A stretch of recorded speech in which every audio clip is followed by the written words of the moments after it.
Section 1. The Laugh Track as a Lullaby, How America Learned to Sleep Through the Truth. Get comfortable.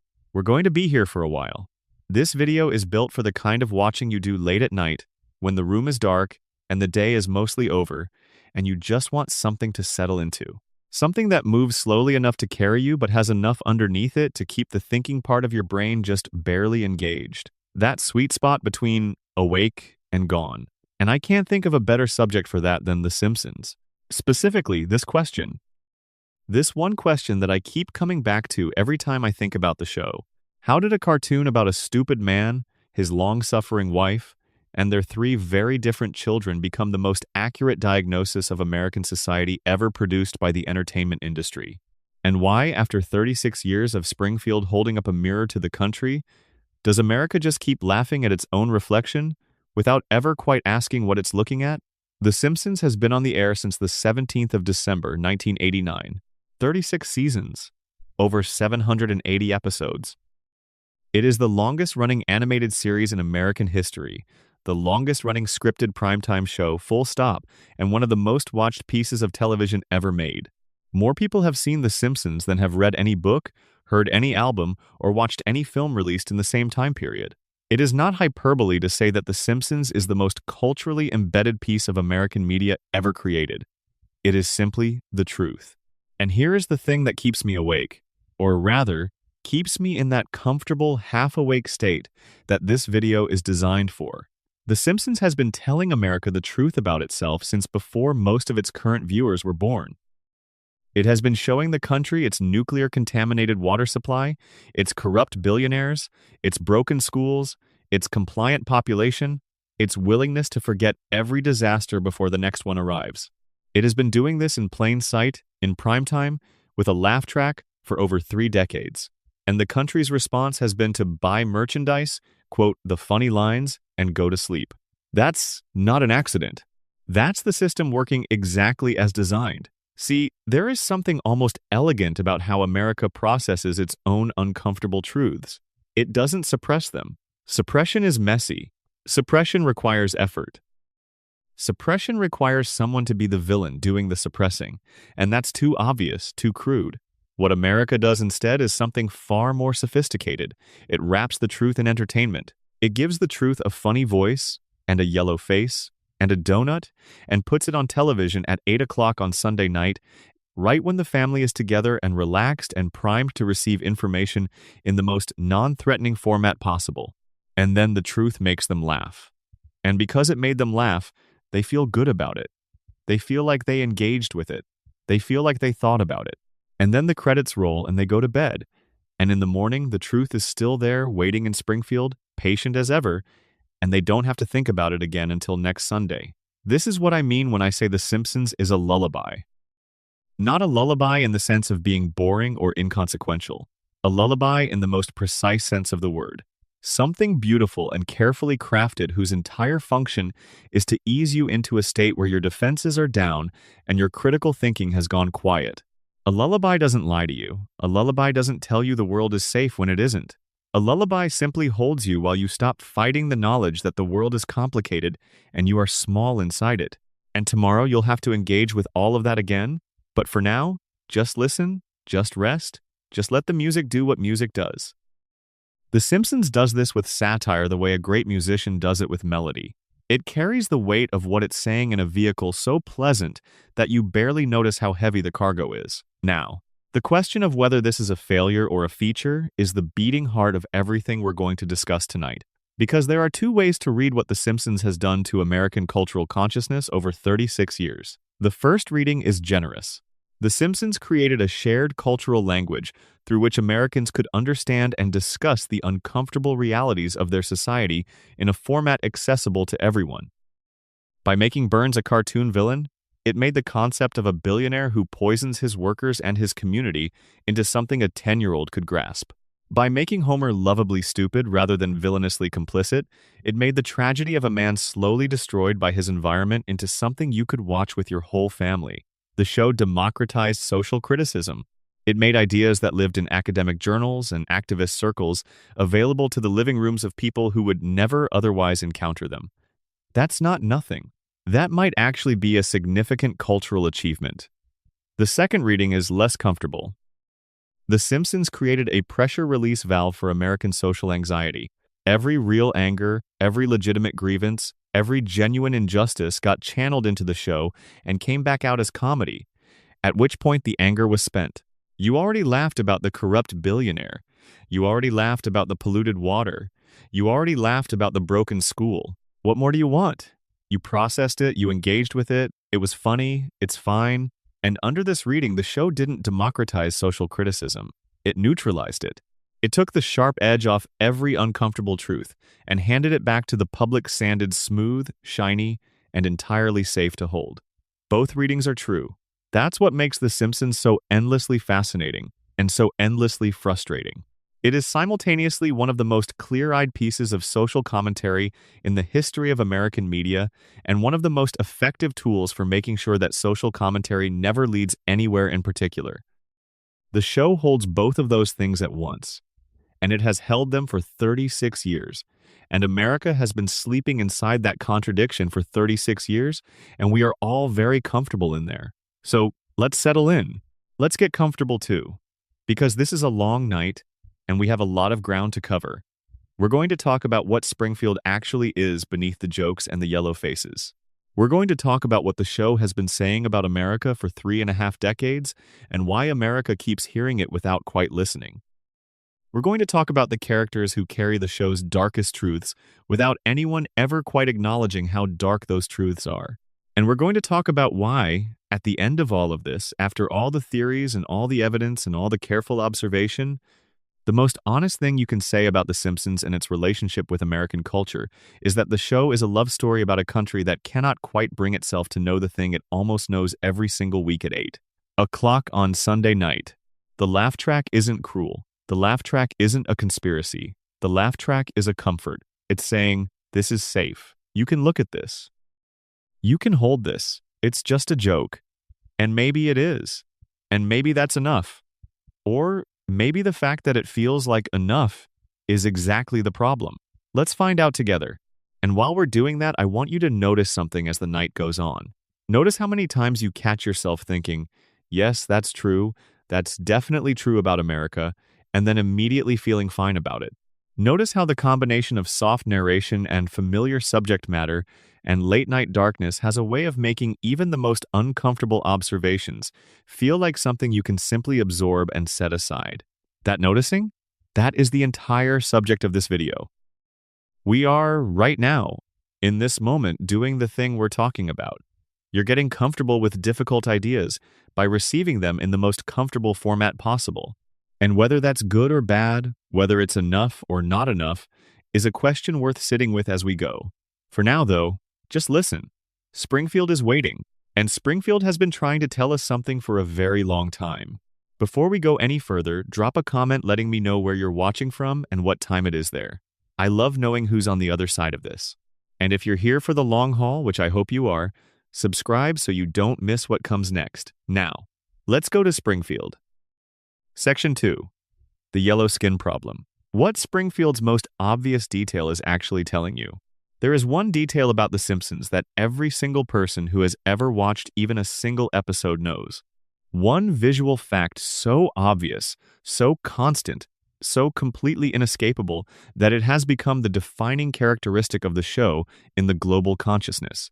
Not the donut, not the couch, not the opening credits. The thing everyone knows about The Simpsons before they know anything else. The people are yellow. Homer is yellow, Marge is yellow, Bart is yellow, Lisa is yellow, Maggie is yellow. Every resident of Springfield, the Flanderses, the Bouvier sisters, Apu at the Quickie Mart, Principal Skinner at the school, Chief Wiggum at the police station, Dr. Hibbert at the hospital yellow. Every single person who lives inside the borders of this town shares the same impossible skin tone that does not exist anywhere in the natural human population. And everyone accepts this without a second thought, because it's just the art style. It's just how the show looks. Matt Groening chose yellow because it pops on television, because it's distinctive, because you know what you're watching the second you glance at the screen. Simple, practical decision. No deeper meaning. Move on. Except Except that when guest characters visit Springfield, when celebrities appear, when outsiders arrive from the world beyond the city limits, they don't look the same. They look different. Their skin tones are more natural. Their proportions are more human. Their eyes are closer to the size actual eyes are on actual human faces.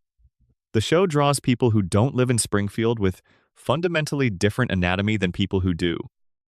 The standard explanation is that guests are drawn more realistically to create a visual contrast that makes them feel like visitors rather than residents. It's a stylistic choice to reinforce the sense that Springfield is a world apart. Simple, clean, done.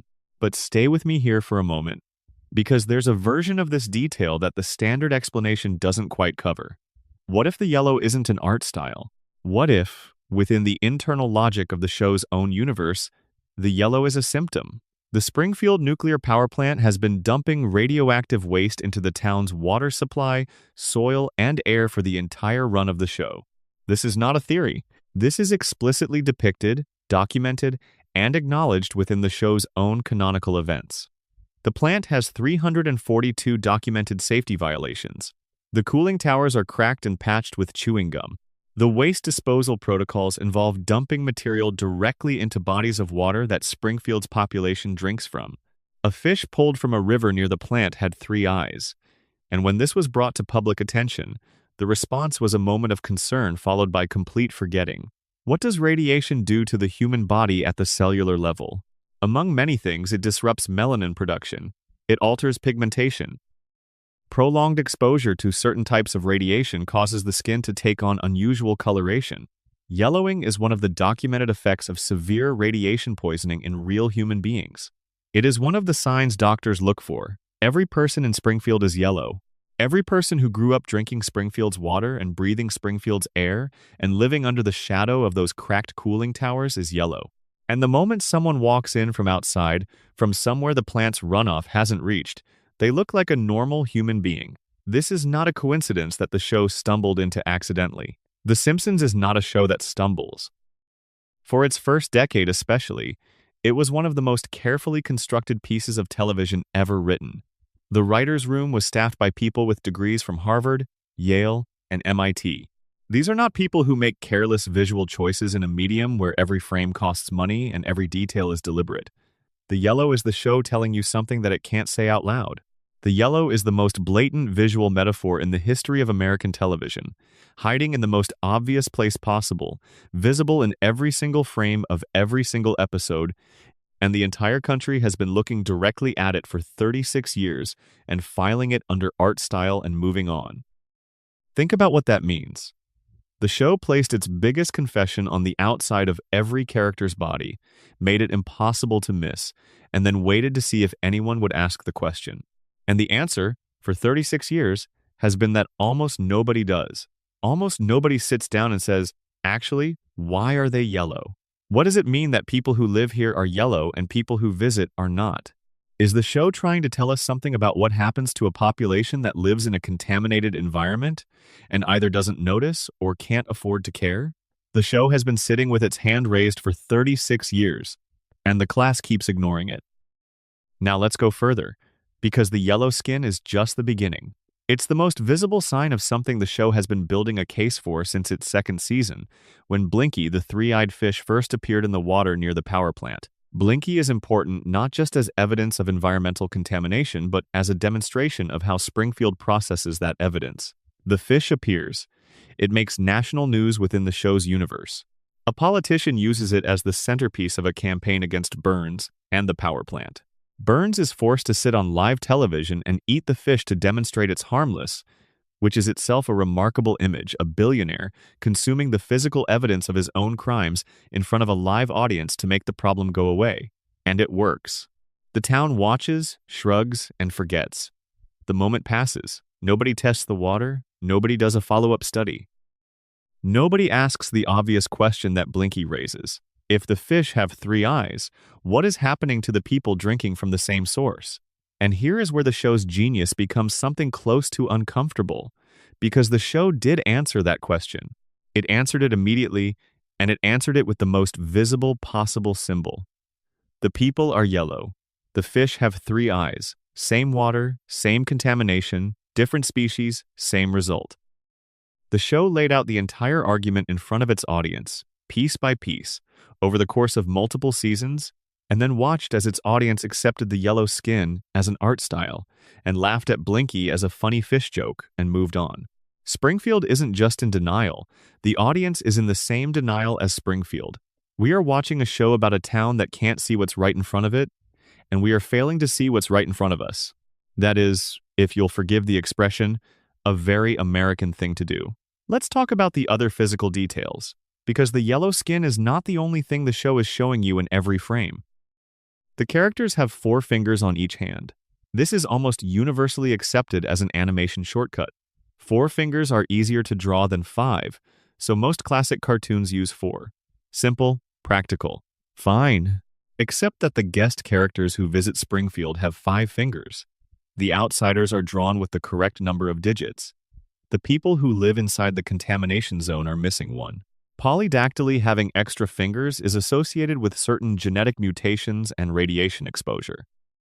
Its inverse, oligodactyly, having fewer than the standard number of digits, is also associated with developmental disruption during fetal growth, the kind of disruption that can be caused by environmental toxins affecting pregnant women. Springfield's entire resident population has the same 4-fingered abnormality. Visitors do not. The show is consistent about this. It is never an oversight. The bulging eyes, the overbites, the hair that grows in impossible configurations and maintains them without product across decades of depicted time. Homer's skull shape, which his own creator has noted defies normal human anatomy. The physiques that absorb punishment no real human body could survive. The healing rates that make medical science irrelevant. All of these things, taken individually, are cartoon conventions. Taken together, as a consistent set of characteristics shared by every permanent Springfield resident and not shared by anyone who lives outside the town's borders, they start to look less like stylistic choices and more like a syndrome, a recognizable cluster of symptoms that the show has been depicting with remarkable consistency since its very first episode. The radiation theory, as its proponents lay it out, argues that every single one of these traits can be explained as the result of multi-generational exposure to the kind of environmental contamination that the Springfield nuclear power plant has been generating for as long as the show has been on the air. The mutations accumulated. They became baseline. They became so normal to Springfield's residents that no one questions them because there's no baseline for comparison. Everyone they know looks the same way. This is not a far-fetched mechanism. This is a documented real-world phenomenon. Communities that have lived with long-term environmental contamination develop normalized tolerances for symptoms that would alarm outsiders. The people of Flint, Michigan didn't immediately recognize what was happening to their water because the change was gradual and they had no outside reference point in their daily lives. The coal mining communities of Appalachia developed such a normalized relationship with black lung disease over generations that the symptoms were culturally absorbed as just what happens when you live and work in coal country. The Aaron Brockovich case in Hinckley, California involved a community where residents had been experiencing unusual illness clusters for so long that many had stopped connecting them to the contaminated groundwater because the contamination had always been there. Springfield operates on the same principle. The yellow skin has always been there. The 4 fingers have always been there. Homer has always been a little slow. Everyone in town has always been a little slow.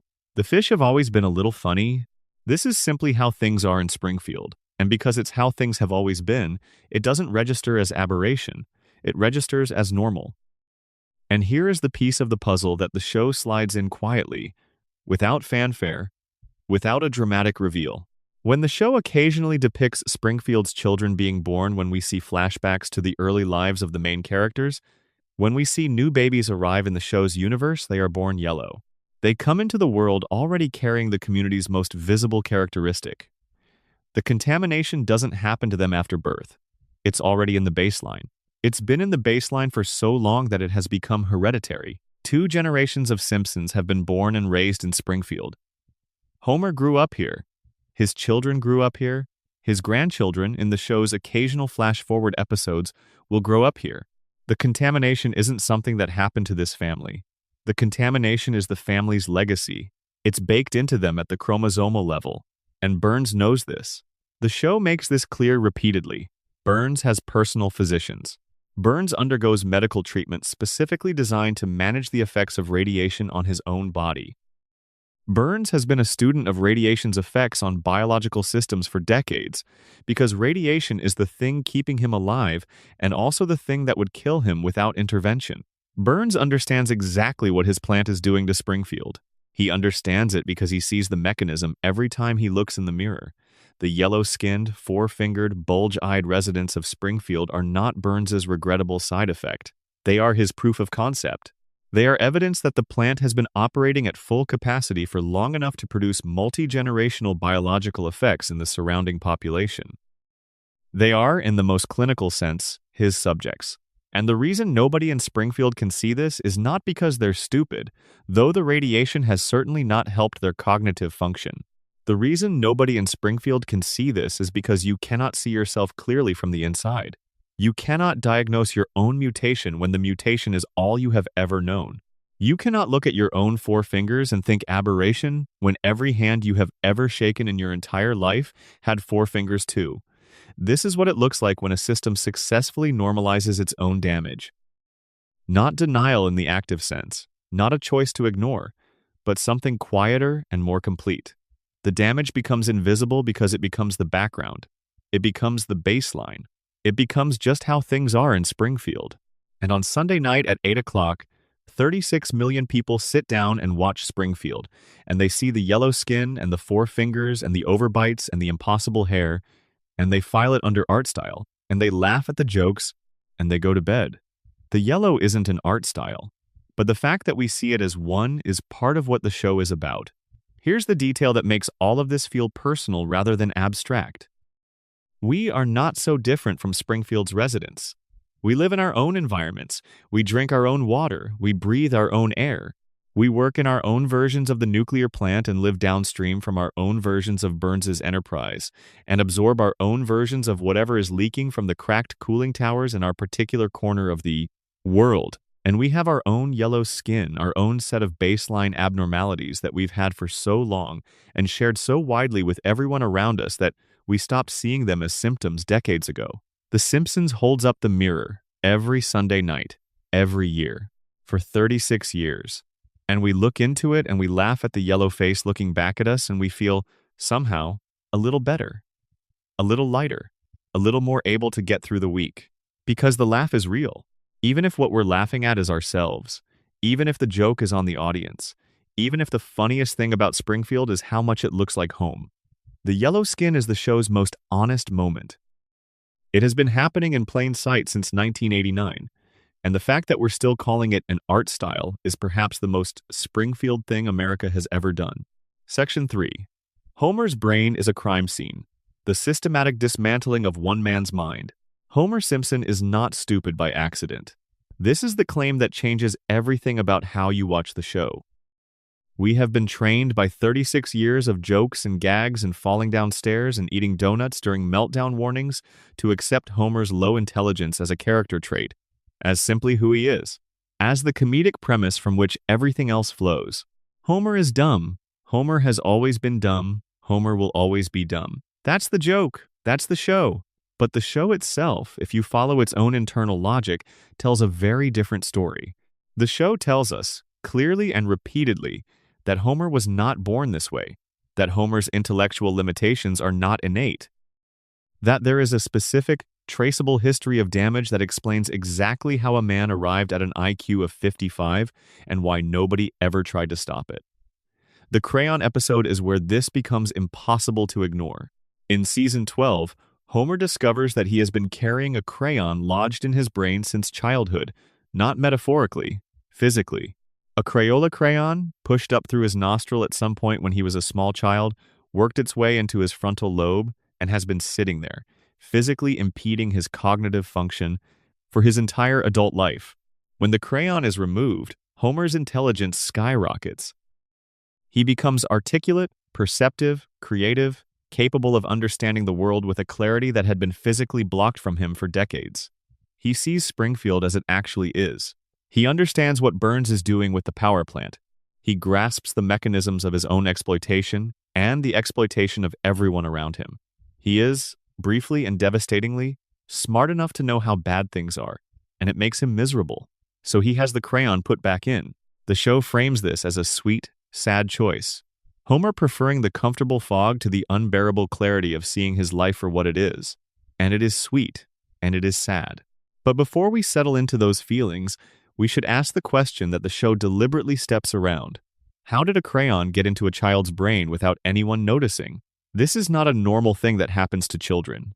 Children do put things in their noses, but crayons lodged in the frontal lobe would present immediate, dramatic symptoms. A child with a foreign object in their brain would exhibit obvious neurological distress. Doctors would be called, X-rays would be taken. The crayon would be found and removed, because that is what happens when a child has something in their brain in a functional medical system. Homer went through childhood, adolescence, and his entire adult life without a single doctor finding the crayon. He received medical care in Springfield during this time. The show depicts this. He had checkups, he visited Dr. Hibbert, he was examined after injuries, and not once, across all of that, did anyone find the object that was physically destroying his cognitive function from the inside. Either every doctor in Springfield is catastrophically incompetent, and the radiation theory would support this, since the town's entire medical establishment is operating under the same cognitive impairment as everyone else, or someone knew the crayon was there and chose not to remove it. Consider that second possibility carefully. Burns has always needed a safety inspector at the nuclear plant who would not actually do his job. The ideal employee for that position is someone who is not bright enough to understand what they're looking at, not motivated enough to report what they find, and not connected enough to the broader world to blow the whistle on what the plant is doing to Springfield. Burns has needed, for the entire run of his criminal enterprise, a man who would sit at the console and press the wrong button and eat a donut during the alarm and sleep through the warning, and generally serve as a human decoy in the safety inspector position, while the real business of poisoning an entire town proceeded unimpeded. Homer is that man. Homer has been perfectly, precisely, almost elegantly suited to that role for decades. And the show makes clear, in a detail that it delivers almost in passing, that Burns arranged this, that there is a deal between Burns and Homer's father Abe that guarantees Homer will always have his job at the plant, regardless of his performance, regardless of his mistakes, regardless of the 742 documented errors in his file. The deal was struck because Burns had committed a crime that Abe discovered, and the price of Abe's silence was Homer's permanent employment. Homer has job security not because of merit, but because of a backroom agreement between the billionaire who ruined his family and the father who decided that protecting his son's income was more important than confronting the man who destroyed his mother. Now fold the crayon back into this. If Burns needs Homer to be cognitively impaired in order to function as a non-functioning safety inspector, and if Burns has the resources and the medical infrastructure to ensure that a childhood accident has lasting neurological consequences, then the question of whether the crayon was an accident or a feature becomes genuinely interesting. The show doesn't go this far. The show never explicitly says that the crayon was placed or maintained deliberately, but the show does establish every individual component of this explanation. Burns needs Homer impaired. Burns has the means to ensure impairment.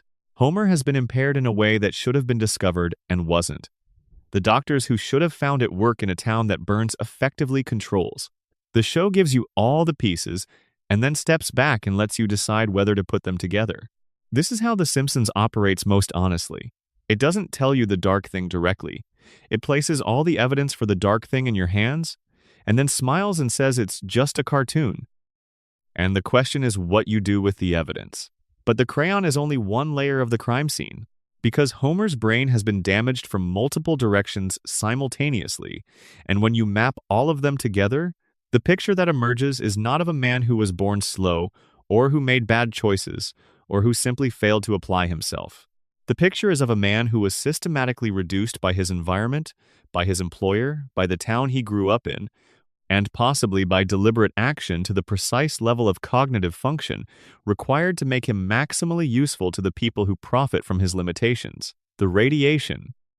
Homer has worked in direct proximity to an active nuclear reactor for his entire adult life. He works in Sector 7G, which the show establishes is one of the most contaminated areas of an already catastrophically contaminated facility. He does not wear adequate protective equipment. He does not follow the safety protocols that exist for reasons of human biological preservation. He has been absorbing radiation at his workstation, 5 days a week, for over 30 years. The neurological effects of chronic low-level radiation exposure include, but are not limited to, cognitive impairment, memory disruption, reduced processing speed, and decreased executive function. Homer has all of these?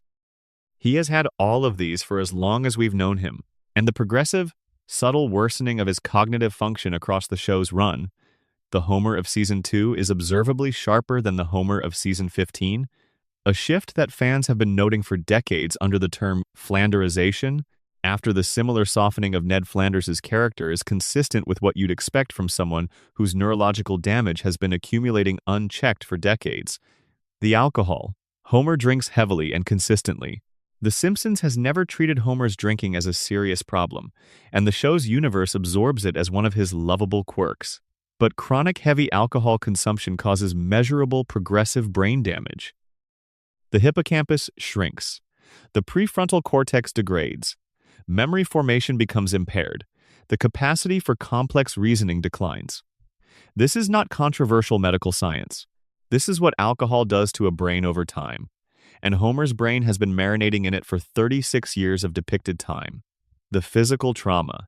Homer's body has absorbed an amount of physical punishment that should, under any realistic application of human biology, have resulted in catastrophic brain injury long before the present day of the show.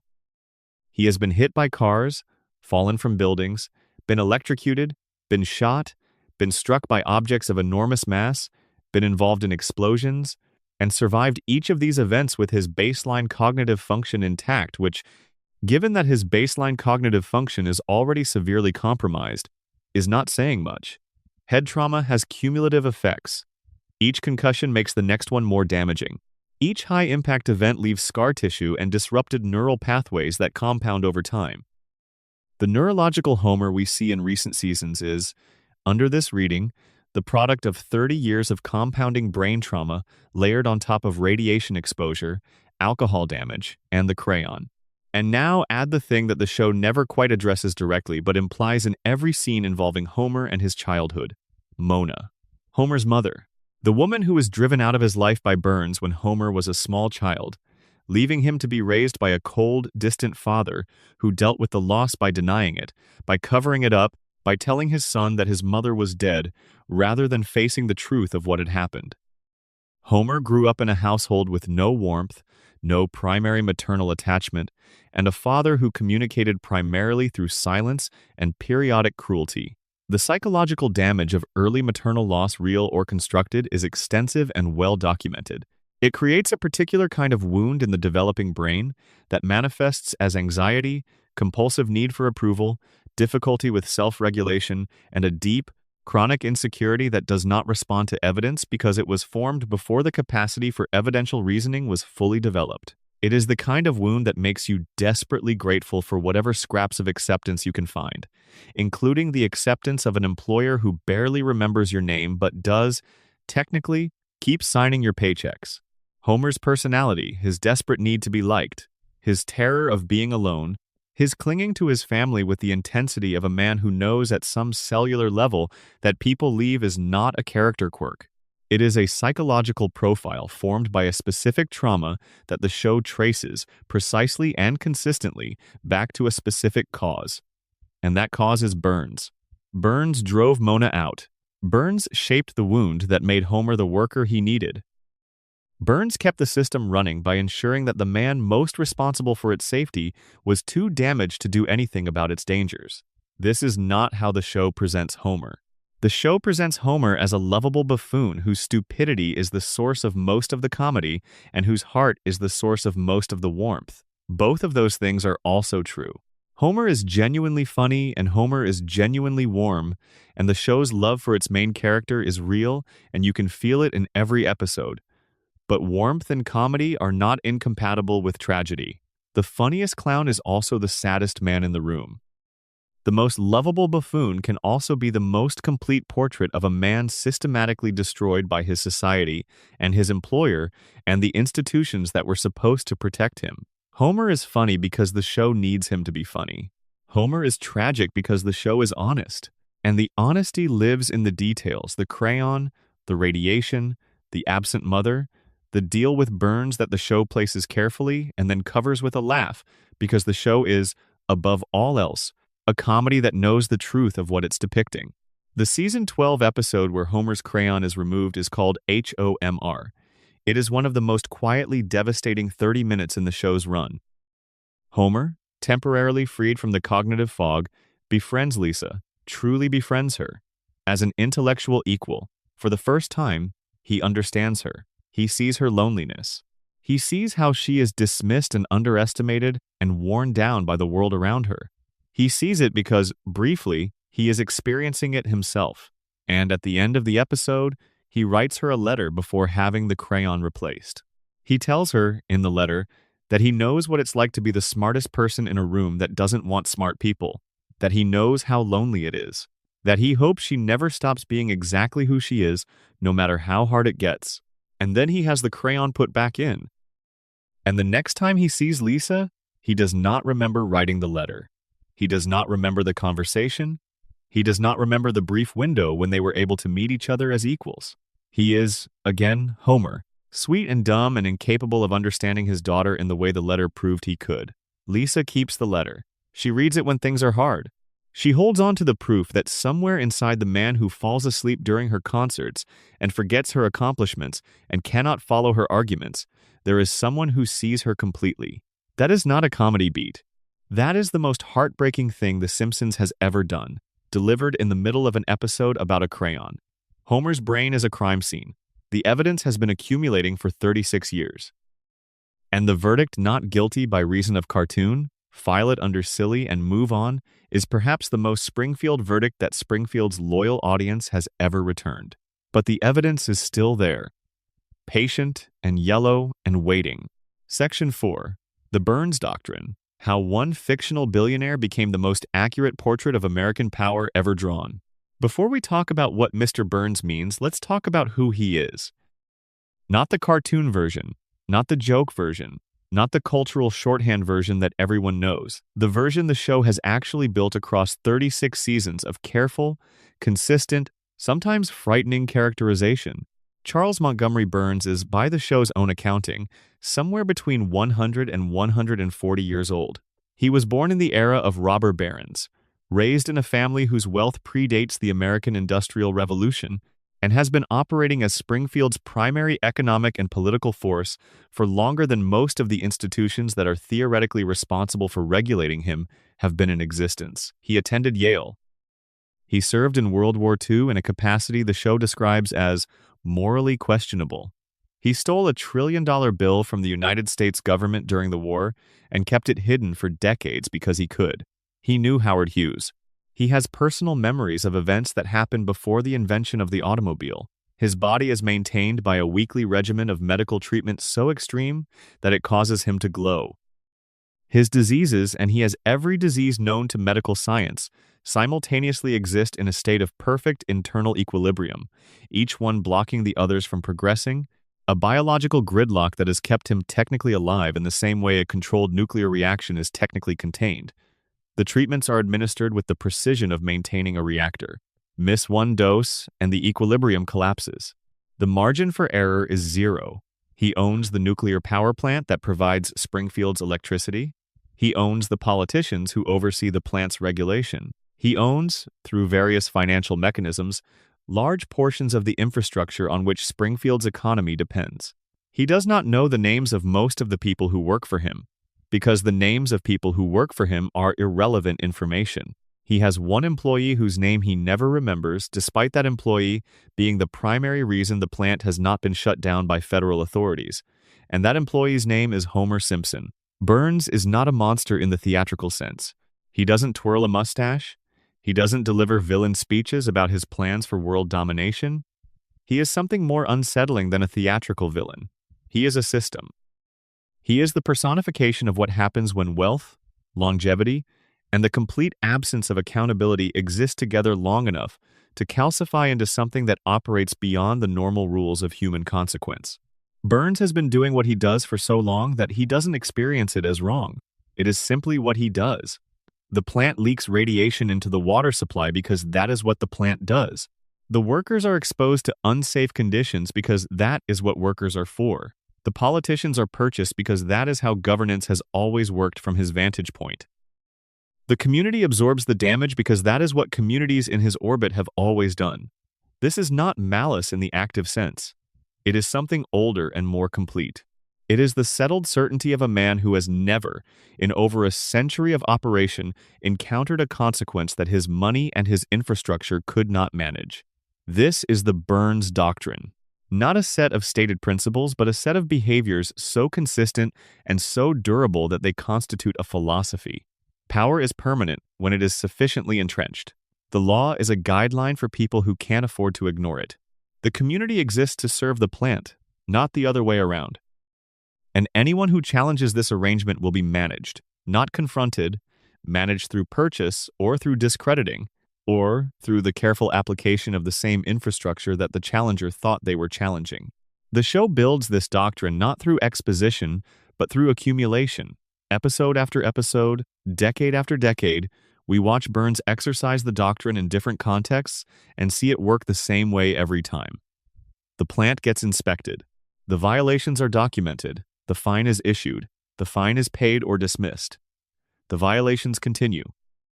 The safety inspector who is supposed to prevent this is incapable of preventing it because the safety inspector's incapacity is a feature of the system, not a bug.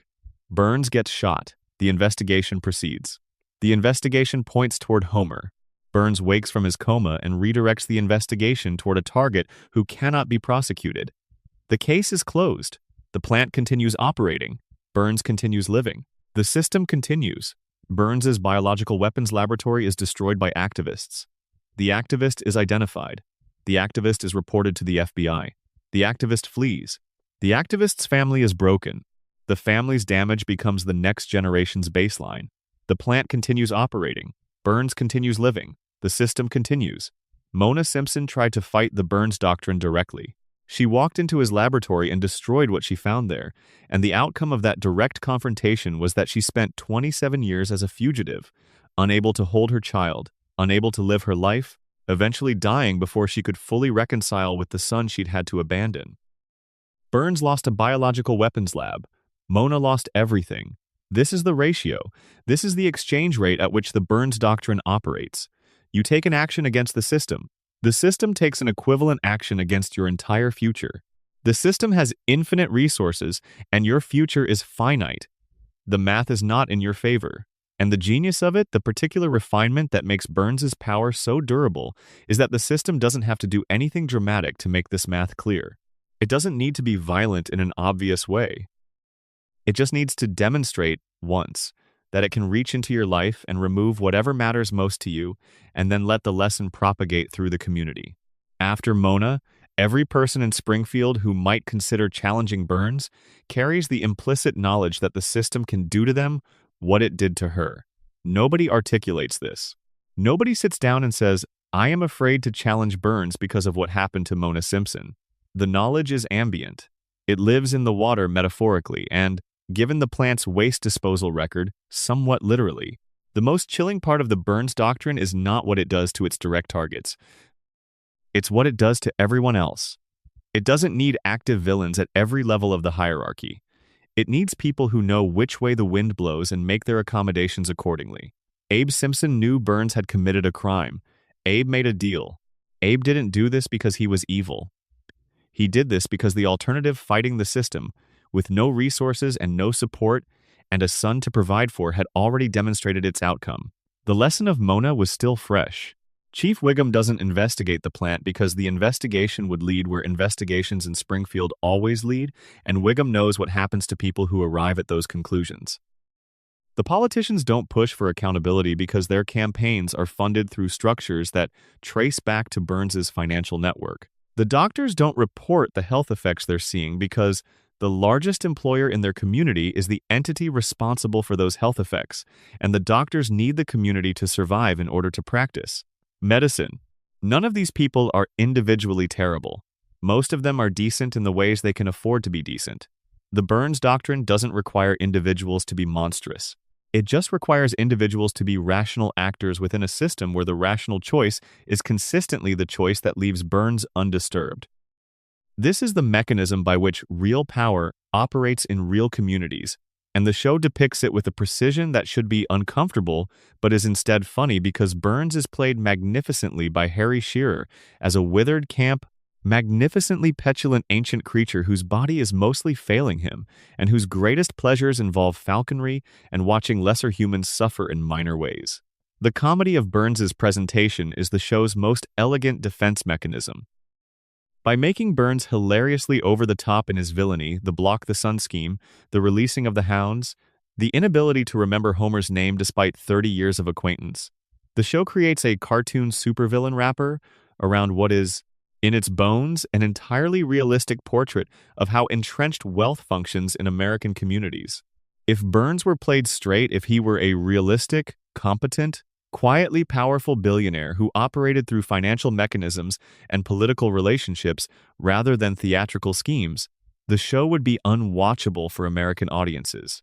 It would be too close, too accurate. Too much like looking in the mirror and seeing something you recognize without the comfortable distance of cartoonish exaggeration. Instead, Burns releases the hounds. Burns builds a machine to block the sun. Burns attempts to steal Santa's little helper's collar because he finds the silver attractive. Burns is preposterous in his evil, and because he is preposterous, we can laugh. And because we can laugh, we can watch. And because we watch, we absorb 36 years of detailed, accurate portraiture of how unchecked power operates in American institutions, and we receive it as comedy, and we never have to sit with the fact that what we're watching is not exaggeration. The Blocking the Sun scheme. Let's talk about this specifically, because it deserves more analysis than it usually gets. Burns builds a device to block sunlight over Springfield in order to force every resident to purchase their electricity from his plant. The scheme requires residents to be entirely dependent on him for energy in the same way they're already dependent on him for employment. He wants to complete the circuit. He wants to be the only energy source in the community's life, in both the economic and literal physical sense. This is insane. It is cartoonish to a degree that no realistic billionaire would attempt.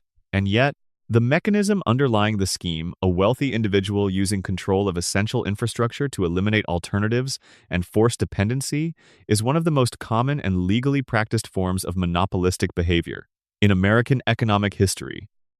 You cannot block the sun, but you can acquire your competitors, lobby for regulations that make alternatives economically unviable, purchase the distribution networks through which alternatives would have to flow, and use financial influence to ensure that the regulatory bodies that would normally prevent monopoly behavior are staffed with people who are inclined to view monopoly behavior charitably.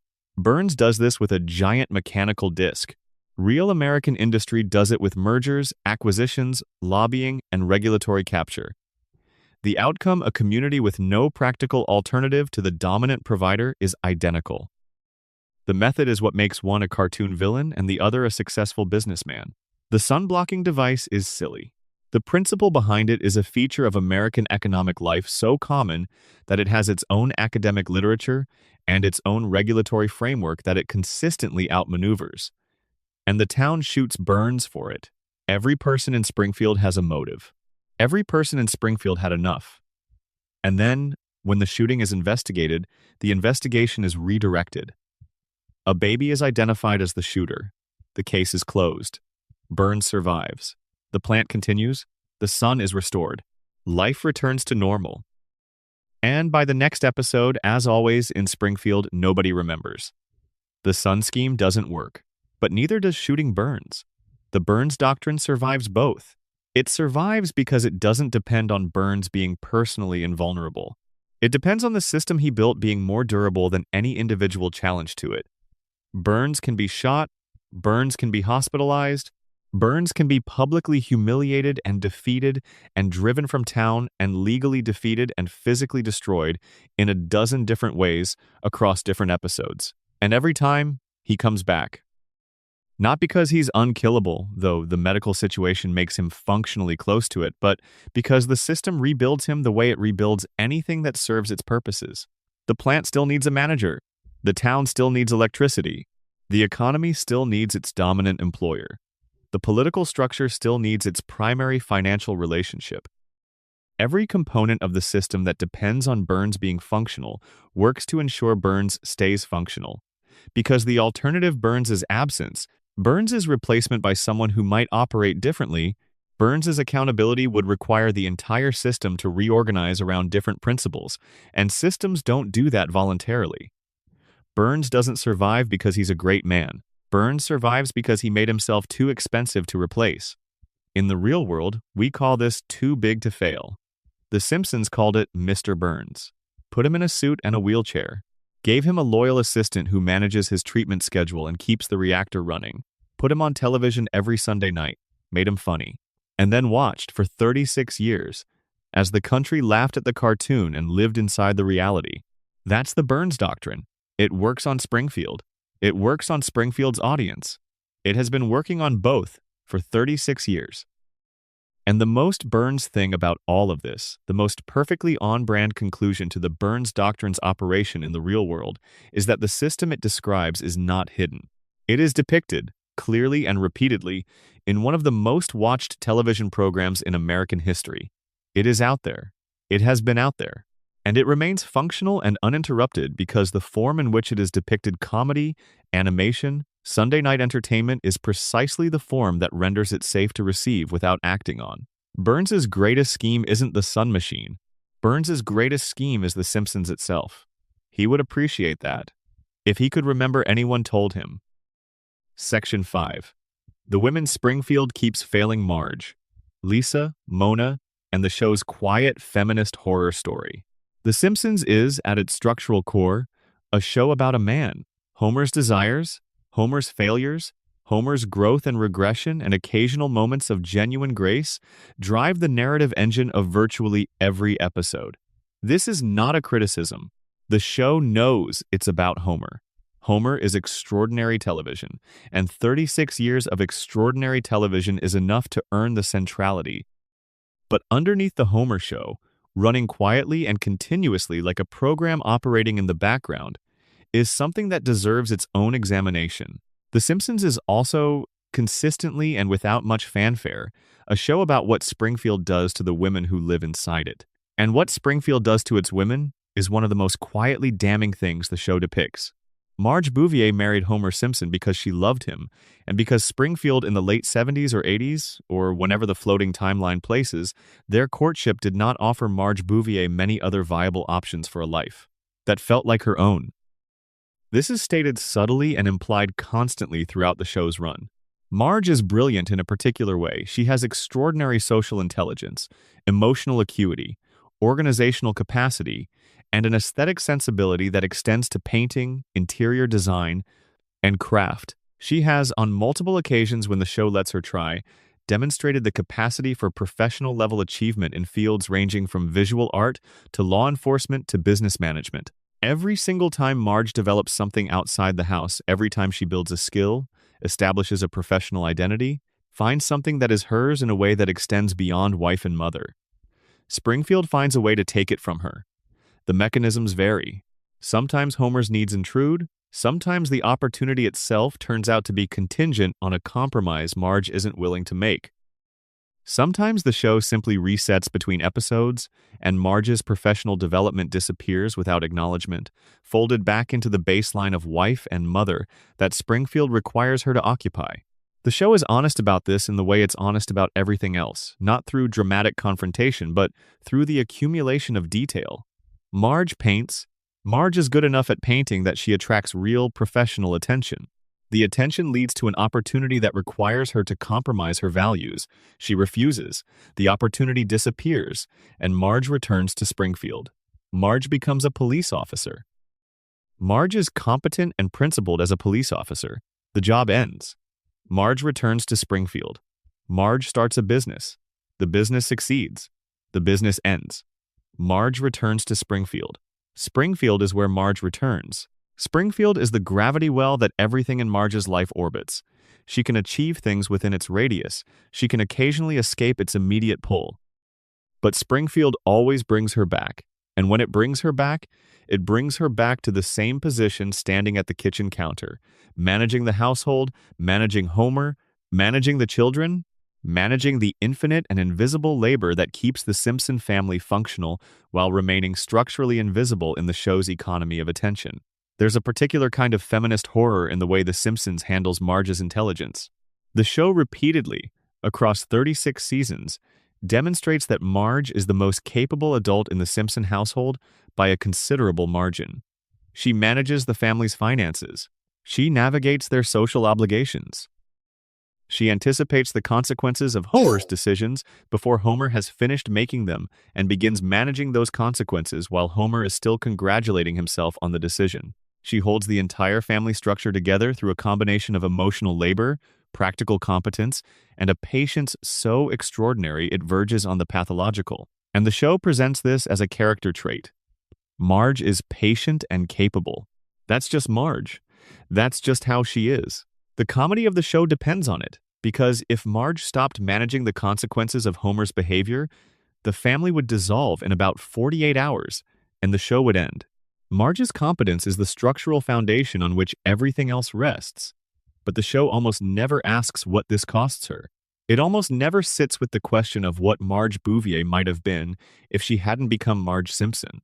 If her enormous capacity had been directed somewhere other than managing one man's cheerful catastrophes and raising 3 children and keeping a house in order, if the patient competence that keeps Homer functional had been applied to something that Marge chose rather than something that fell to her by virtue of having married someone who needed managing. The show gestures at this occasionally.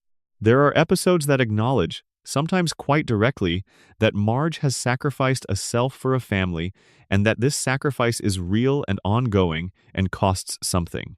But these episodes exist as exceptions within a show whose standard operating mode treats Marge's self-sacrifice as the baseline, as the furniture of the narrative, as simply the condition under which the Homer show is able to run. And this is where the show becomes uncomfortable in a specific way, because The Simpsons is, in this respect, not satirizing a condition but embodying it. When the show depicts Burns exercising economic power over Springfield, it is clearly in the business of critique. When the show depicts Homer's cognitive impairment as the product of environmental and institutional damage, it is building a case. But when the show depicts Marge's perpetual subordination of her own development to the needs of her family, it is not clearly in the business of critique. It is often simply depicting the situation as normal, as natural, as the way things are. Springfield keeps failing Marge not just within the fiction of the show, but in the fiction structure. The show's inability to fully imagine a life for Marge beyond the domestic role is a reflection of the same cultural blind spot that makes the domestic role invisible in the broader American conversation. We see it. We appreciate it abstractly. We make occasional gestures toward acknowledging its weight. And then we return to the Homer show because the Homer show is where the comedy lives. Marge deserved better. The show knows this. The show shows you this. And then the show resets, and Marge is back at the kitchen counter and Homer is about to do something that will require managing. Now Lisa. Lisa Simpson is one of the most remarkable characters in the history of American television. She is 8 years old. She will always be 8 years old. And she is, without question, the character through whom The Simpsons most honestly and most painfully articulates what America does to intelligent women who refuse to quiet down. Lisa is a genius. The show establishes this clearly and repeatedly. She has a tested IQ that dwarfs everyone in her household and most of the adults in Springfield. She plays saxophone at a level that professional musicians find impressive. She is a committed environmentalist, a Buddhist, a feminist, a vegetarian, a social justice advocate, and an intellectual whose appetite for learning and argument is entirely genuine. She is, in almost every measurable way, the most developed and most principled member of the Simpson family. And she is 8 years old. And she will always be 8 years old. And Springfield will always treat her the way Springfield treats her. Springfield dismisses Lisa. This is the show's most consistent and most unrelenting observation. Lisa is right, more often than not. about the things she argues about. She sees the environmental damage from the plant. She sees the social injustice embedded in Springfield's institutional structures. She sees the ways in which the community's collective denial operates to protect the powerful at the expense of the vulnerable. She has the analytical capacity to understand what she's seeing and the moral conviction to say it out loud. And Springfield treats this as a personality defect, as irritating, moralizing, as the tedious, righteous fury of a child who hasn't learned yet that the world doesn't work the way she thinks it should. The adults in Springfield respond to Lisa's correct observations with the particular combination of condescension and dismissal that communities reserve for people who insist on saying uncomfortable things in comfortable spaces. She is right. That is not in question. Being right is simply not sufficient in Springfield. The show is doing something very specific with this, and it's worth naming directly. Lisa's failure to change Springfield through intelligence and argument and correct analysis is not a failure of Lisa's. It is a demonstration of what intelligence and correct analysis run up against when the system being analyzed has no interest in changing. Lisa is equipped with every tool a person can have for the project of improving a community knowledge, skill, moral clarity, determination, and she deploys these tools against a community that has decided, collectively and through the mechanisms described in earlier sections of this script, that the official version of reality is preferable to the correct version. She fails not because she's wrong, but because being right isn't the variable that determines outcomes in Springfield. This is not an abstract or idealistic observation. This is a description of how many real American institutions operate when confronted with inconvenient expertise. The climate scientists were right. The tobacco researchers were right. The lead and gasoline researchers were right. The people who documented the health effects of the Springfield nuclear plant equivalent in the real world, whatever that equivalent is in your particular area of American industrial life, were generally right. Being right did not by itself change anything. Being right had to be converted into political pressure, economic pressure, legal action, coalition building, and all the slow, grinding work of forcing a system to respond to evidence it has decided is inconvenient. Lisa has not done this. Lisa has not done this because Lisa is 8 years old, and 8-year-olds cannot build political coalitions, and also because Springfield has made it structurally difficult for anyone of any age to do this effectively through the mechanisms we've already discussed.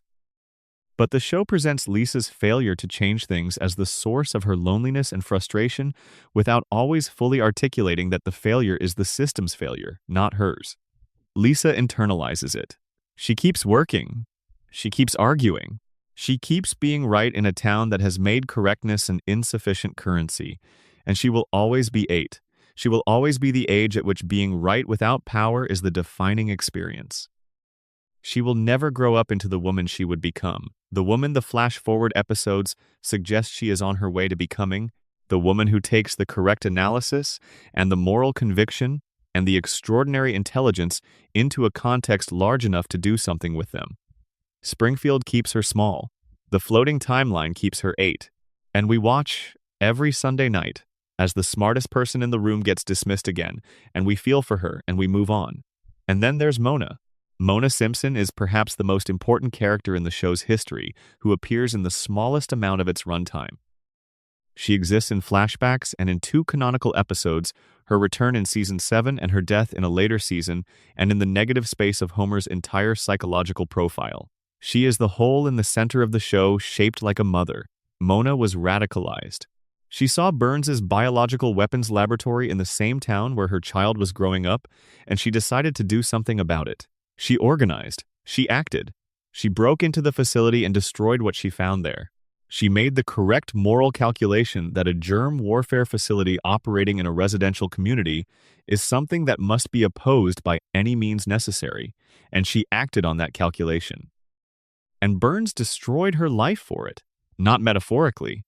He identified her to the federal authorities and pursued her with the personal investment of a man whose deepest resentment is the resentment of having been opposed.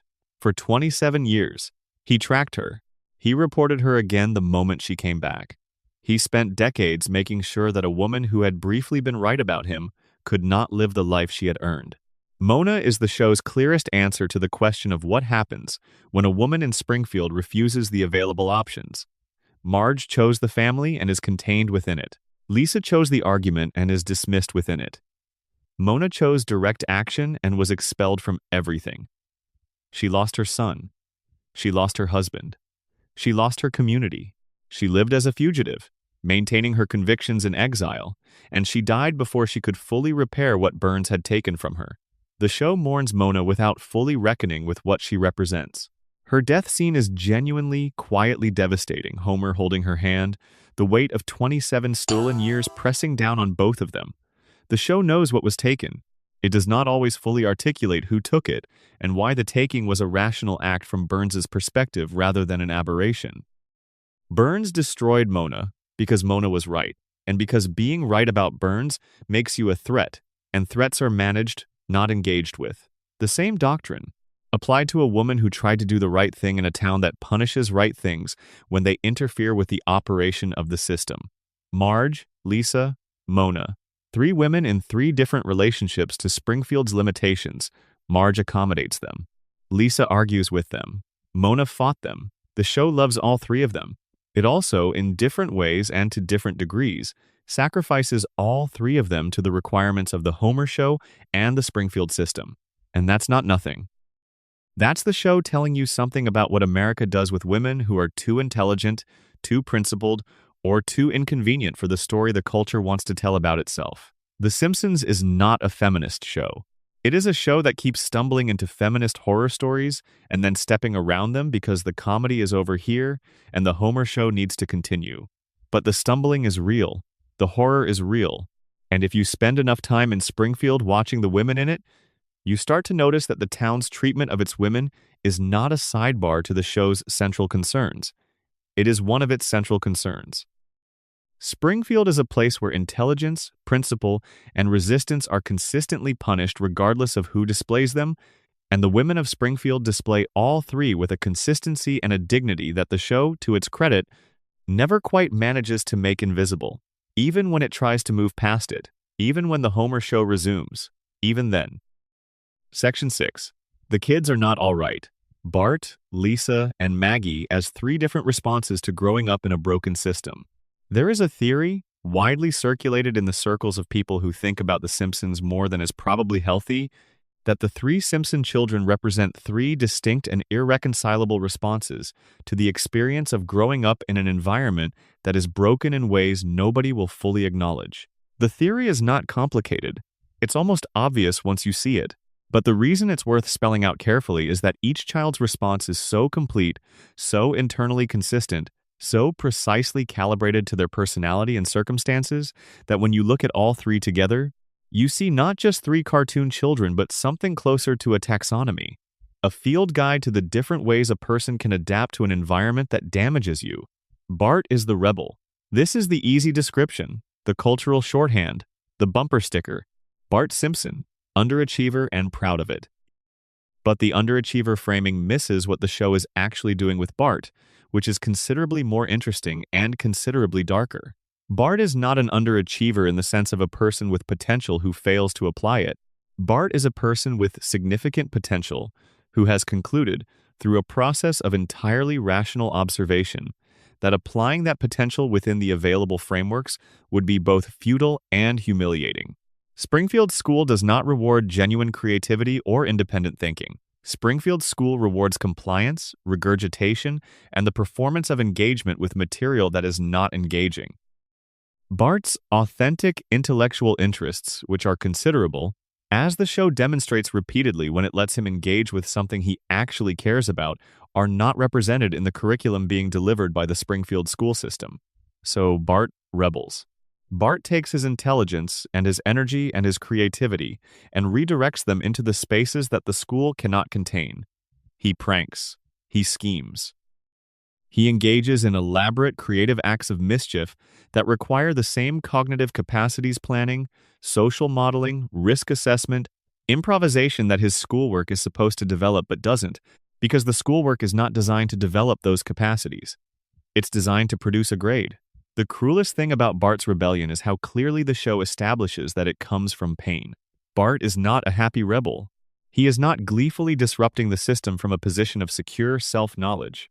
He is a child who has been told, repeatedly and from multiple directions, that he is not smart, not capable, not destined for anything in particular. Principal Skinner says it, his teachers say it, the testing says it, the peer structure of Springfield Elementary says it, even Homer in his more oblivious moments says it. Bart has absorbed the message that he is a failure in the available terms, and his response is to reject the available terms rather than accept the failure. This is not actually a bad strategy. It's what psychologists might call an adaptive response to an invalidating environment. If the environment keeps telling you that you don't measure up, and if you cannot change the environment, then changing the measuring stick is the next best move. The problem is that Springfield doesn't offer Bart a replacement measuring stick that leads anywhere in particular. The rebellion is pure expression and pure release. It's genuinely funny and genuinely creative and genuinely expressive of a mind that deserved better, but it doesn't go anywhere. There is no channel through which Bart's genuine talents can flow towards something that the adult world would recognize as achievement. Springfield is not equipped to nurture the kind of intelligence Bart has. And so the rebellion stays brilliant and stays purposeless, and Bart stays 10 years old, and the potential never gets the chance to become anything. The episode where Bart briefly discovers he has an aptitude for a specific skill, wherever the show lands when it lets him be good at something, is always one of the show's most affecting. Because you can see, in those episodes, the person Bart could become if the system were different. You can see the hunger for something to be good at. You can see how readily the energy that goes into pranks would redirect itself into achievement if the achievement were available, and if the environment were capable of recognizing it. But the environment is Springfield. And Springfield's relationship with Bart's kind of intelligence is the same as Springfield's relationship with every uncomfortable thing: normalization, followed by dismissal, followed by reset. Bart is the kid who fights the system by rejecting its terms and ends up trapped in his own alternative framework, brilliant and going nowhere, forever 10 years old, forever underachieving by the metrics that matter in the world beyond Springfield, and forever overperforming by metrics that Springfield doesn't have a grade for. Lisa's response to the same environment, the same broken system, the same poisoned water, the same institutional dysfunction, the same collective denial is the opposite of Bart's in almost every measurable way. Where Bart rejects the system's terms, Lisa accepts them completely and exceeds them catastrophically. Lisa is not a rebel. Lisa is a true believer. She believes in the institutions. She believes in school because school, if it functioned correctly, would teach people the things that would allow them to understand and improve their world. She believes in democracy because democracy, if it functioned correctly, would allow communities to govern themselves in their own interests. She believes in science because science, correctly applied, produces the knowledge needed to solve the problems Springfield is drowning in. She believes in all the things Springfield's institutions claim to be and is perpetually, genuinely wounded by the gap between what they claim and what they are. This is the particular anguish that defines Lisa. She is not disappointed by a system she never expected anything from. She is heartbroken by a system she believed in, because she believed in it because it deserved to be believed in, and the fact that it fails to live up to its own stated principles is not, to Lisa, an argument for abandoning the principles. It's an argument for fighting harder to realize them. There is something almost unbearably idealistic about Lisa's position, something that the show treats with genuine tenderness, even as it keeps demonstrating, episode after episode, that the idealism is not rewarded. Lisa fights for the environment. The environment is still polluted. Lisa fights for the school's funding. The school is still underfunded. Lisa fights against the Burns empire. Burns is still in operation. The fighting doesn't change the outcomes. The fighting changes Lisa, slowly and cumulatively. In ways the show is honest about, she becomes lonelier, more isolated, more aware of the gap between her and the people around her. But the fighting doesn't change Springfield. And yet, she continues. She continues because stopping would mean accepting that she was wrong to believe the institutions could be better, and Lisa cannot accept that because it would mean accepting that Springfield is all there is, and Springfield is not, for Lisa, enough. Lisa is the idealist who cannot stop hoping. Springfield is the environment that perpetually disappoints her. The tension between those two things is the source of some of the show's most genuinely moving moments, and it is a tension the show never resolves, because it cannot be resolved within a floating timeline in a system that never changes. And then there's Maggie. Maggie is 1 year old. Maggie has been 1 year old for 36 years. And the prevailing theory about Maggie, the one that the evidence most strongly supports, the one that her behavior consistently points toward, is that Maggie is the most intelligent member of the Simpson family, and that she has made a conscious decision to hide this. Maggie does not speak. The show has established clearly that she can speak her first word, Daddy, voiced by Elizabeth Taylor, was the genuine article, not a fluke. The capacity for language is present. What is absent is any further deployment of that capacity in the 36 years since. Maggie does not speak because she is watching. She is watching what happens to the intelligent women in her family who make themselves visible. She is watching Lisa fight and be dismissed. She is watching Marge accommodate and be contained. She is watching the system respond to visibility and intelligence with management, dismissal, and reduction. And she has concluded, at an age when most children are still learning to stand up without falling, that the optimal strategy is silence. Her silence is armor. Her apparent helplessness is camouflage. Every heroic act Maggie performs in the show, and there are many, distributed across the run with deliberate consistency, is performed below the radar, in the margins, in the spaces where nobody is paying attention to the baby, because babies don't do significant things. Maggie shot Burns. Maggie saved her family from multiple serious threats. Maggie demonstrated, in The Longest Daycare, problem-solving abilities that adult characters with full cognitive access and years of experience have failed to display. Maggie organizes. Maggie plans. Maggie executes multi-step strategies that require exactly the kind of systematic intelligence that Homer's radiation-damaged brain cannot produce, and that Lisa's visible intelligence cannot get acknowledged. And every time Maggie does something remarkable, the family doesn't notice. The town doesn't notice. The investigation of the Burns shooting focused everywhere except the baby, because who suspects a baby? The daycare rebellion succeeded because nobody monitors infants closely enough to see them organizing. Maggie's entire remarkable operational history is invisible because Maggie designed it to be invisible. This is either the most heartbreaking thing in the show or the most admirable thing in the show, depending on where you sit with it. Maggie has concluded, based on evidence, that being seen is dangerous in Springfield. That visibility leads to management. That intelligence, displayed openly, gets you Lisa's fate perpetually right, perpetually dismissed, perpetually 8 years old, and fighting a system that doesn't fight back because it doesn't need to. It simply doesn't change. Maggie chose a different path. Maggie chose the long game. And the long game, for a child who has been 1 year old for 36 years, has no visible endpoint. She is accumulating knowledge, maintaining her cover, demonstrating her capabilities only when there is no alternative, and never in a way that leaves her visible. And she is waiting for something. The show never tells us what, but the consistency with which Maggie's intelligence is established, and the equally consistent way in which that intelligence is exercised only below the threshold of detection, suggests a strategy rather than a character trait. Maggie is not hiding because she's afraid. Maggie is hiding because she's smart enough to understand that Springfield is not yet ready for what she's capable of. And she is patient in a way that only a child who has never aged can be. She can wait forever if she has to. Bart, Lisa, and Maggie. The rebel, the idealist, and the strategist. 3 children raised in the same broken environment, drinking the same contaminated water, breathing the same irradiated air, watching the same institutional failures from the same house on Evergreen Terrace. 3 entirely different conclusions about how to exist within a system that has no interest in their well-being. None of the 3 strategies works. Bart's rebellion changes nothing. Lisa's idealism changes nothing. Maggie's strategy hasn't been deployed in full yet, and we have no way of knowing what it will change when it is. But none of them are wrong responses to the environment. All 3 of them are entirely rational adaptations to a specific set of conditions. The conditions are just very bad, and they will always be growing up in them. The floating timeline ensures this. Bart will always be 10. Lisa will always be 8. Maggie will always be 1.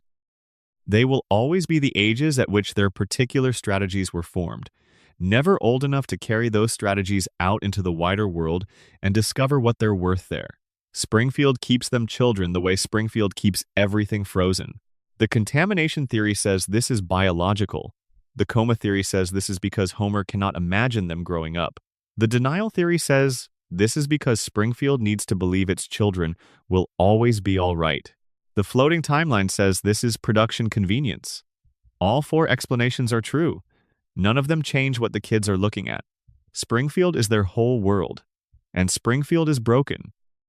And they have each found their own way to live inside that brokenness without being consumed by it, which is, in the end, the most human thing about them, and the most American.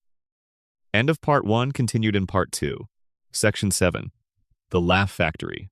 How TV comedy became America's primary mechanism for avoiding hard conversations.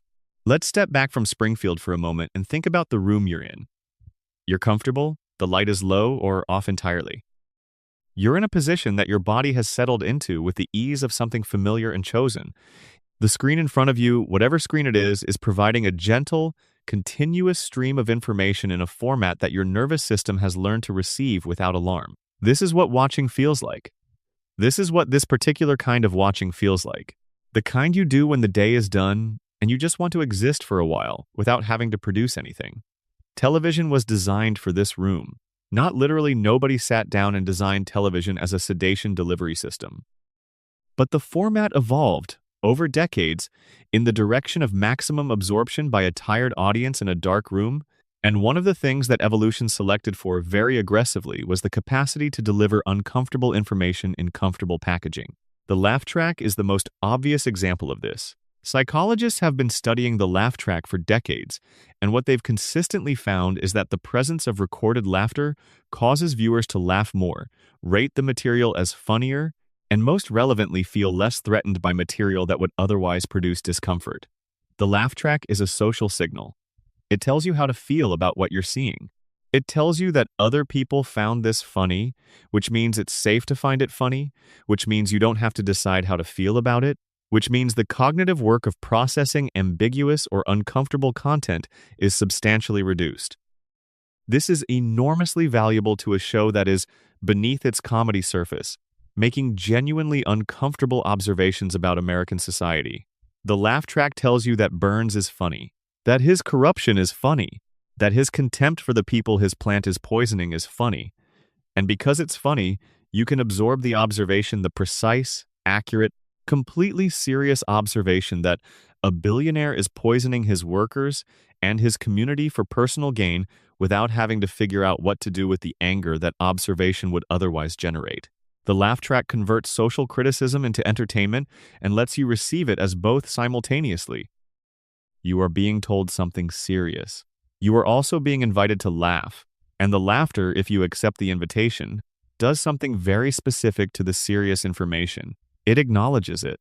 It registers it. It gives it a moment of recognition, and then it releases it. The laugh is a release valve.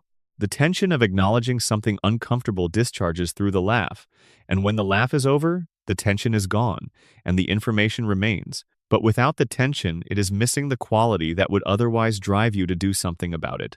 Comedy has been performing this function in American culture for much longer than television has existed. Political cartoons in the 19th century made the corruption of the Gilded Age available for popular consumption without making it actionable. Vaudeville and burlesque made ethnic tension and class resentment into entertainment. Radio comedy in the 30s and 40s processed the anxieties of the Depression and World War II into material that could be absorbed by families gathered around the living room set without having to confront what those anxieties were actually about. Television formalized this function.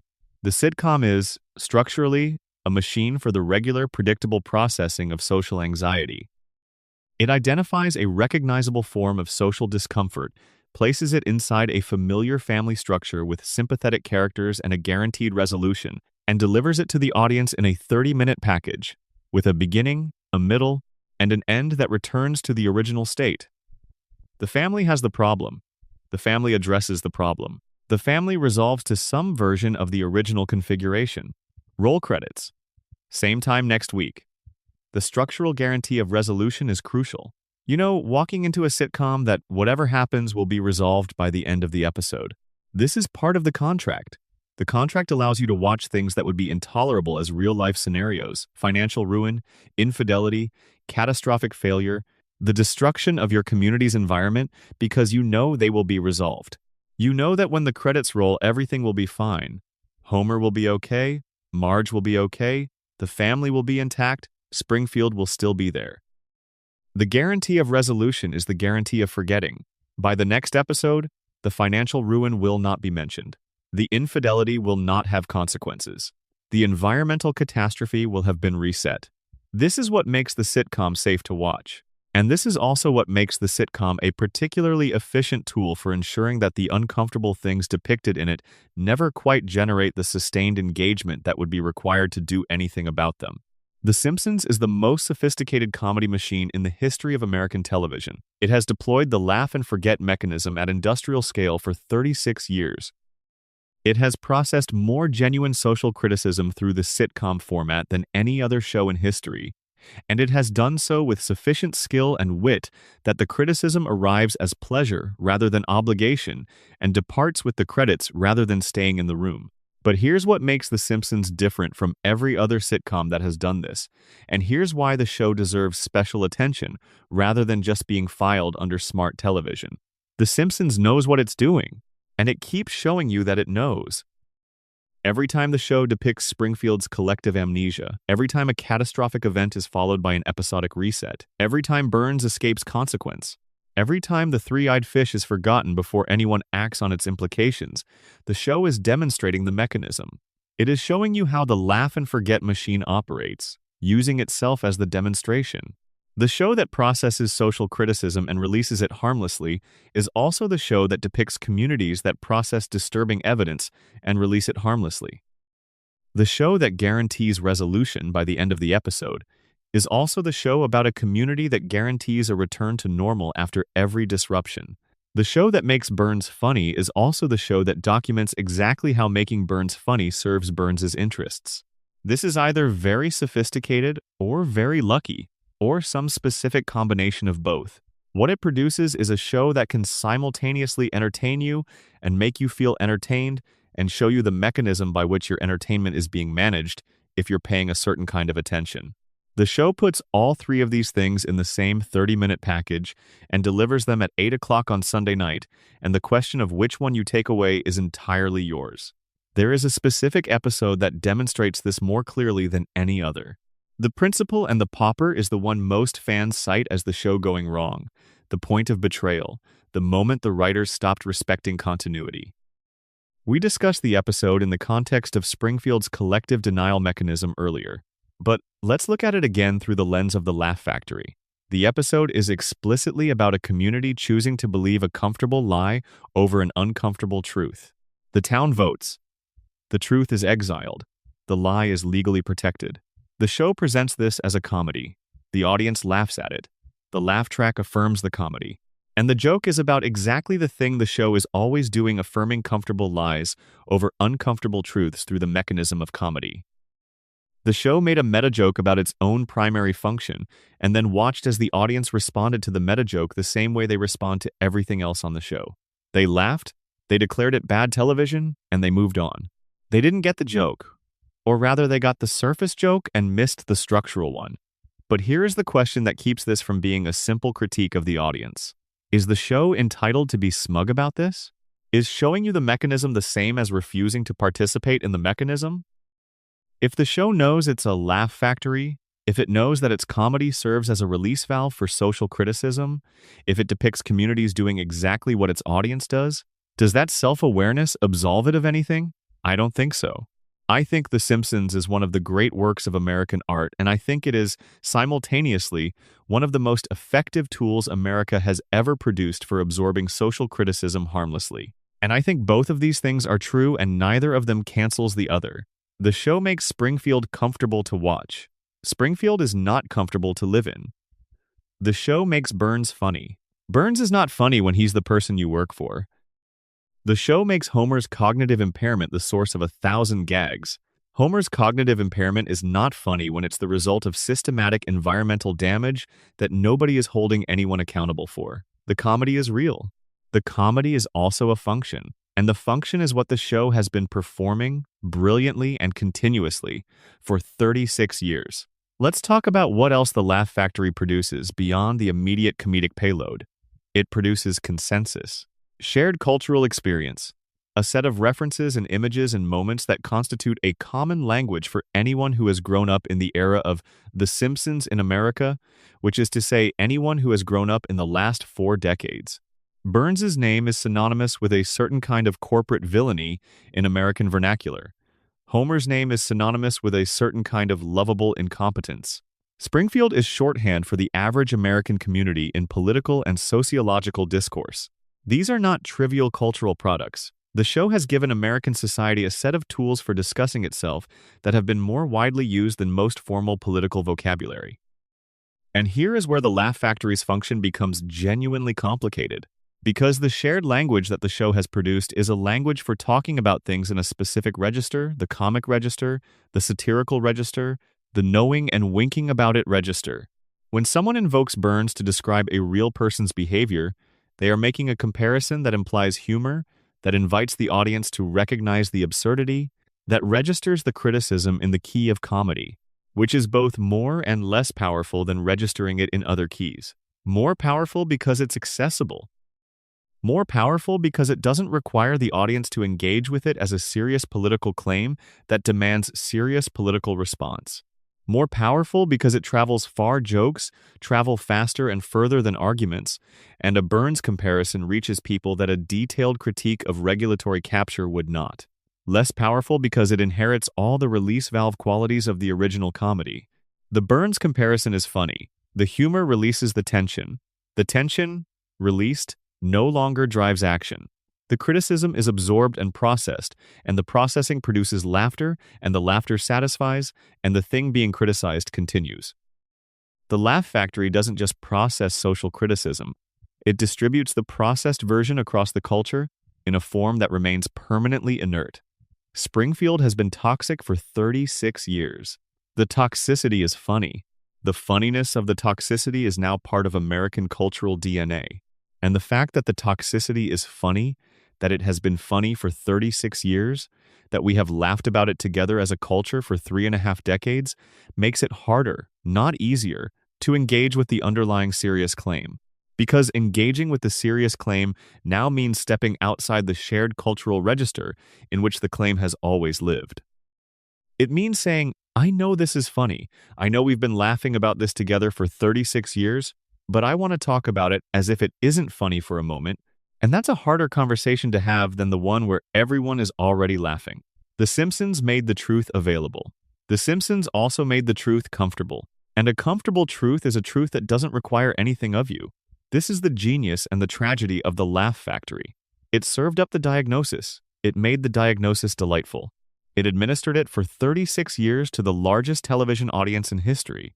And because the delivery system was so comfortable, so precisely calibrated to the room where you watch television, so warm and familiar and funny and loving, the patient received the diagnosis, laughed about it, and went back to the couch, which is, again, exactly where the show is waiting for them. Section 8. Springfield as Mirror. Every prediction was a diagnosis, and America kept ignoring the doctor. The predictions conversation is one of the most popular entry points into serious thinking about The Simpsons, and it is also one of the most consistently misunderstood. The popular version of the story goes like this. The Simpsons has been predicting the future with uncanny accuracy for decades. Trump's presidency, the Disney-Fox merger, the smartwatch, the Higgs boson, the murder hornets, COVID-19. One by one, things that happened in the real world had been depicted in Springfield years or decades earlier. The show is somehow prophetic. The writers have access to information or insight that normal people don't. There might be something strange going on. This version is fun and it generates clicks, and it keeps the social media machinery well-fed. It is also, in its popular form, almost entirely the wrong way to think about what the predictions actually are. The official debunking, provided by the show's own producers and by fact-checking organizations, is accurate as far as it goes. Volume and confirmation bias explain most of it. Nearly 800 episodes containing thousands of satirical observations means that the probability of some percentage of those observations aligning with future events approaches certainty over a long enough time horizon. Confirmation bias means we remember the hits and forget the misses. The Trump prediction was a joke about the logical extreme of celebrity politics that had been building for a decade. The Disney merger was a gag about media consolidation that had been building for longer.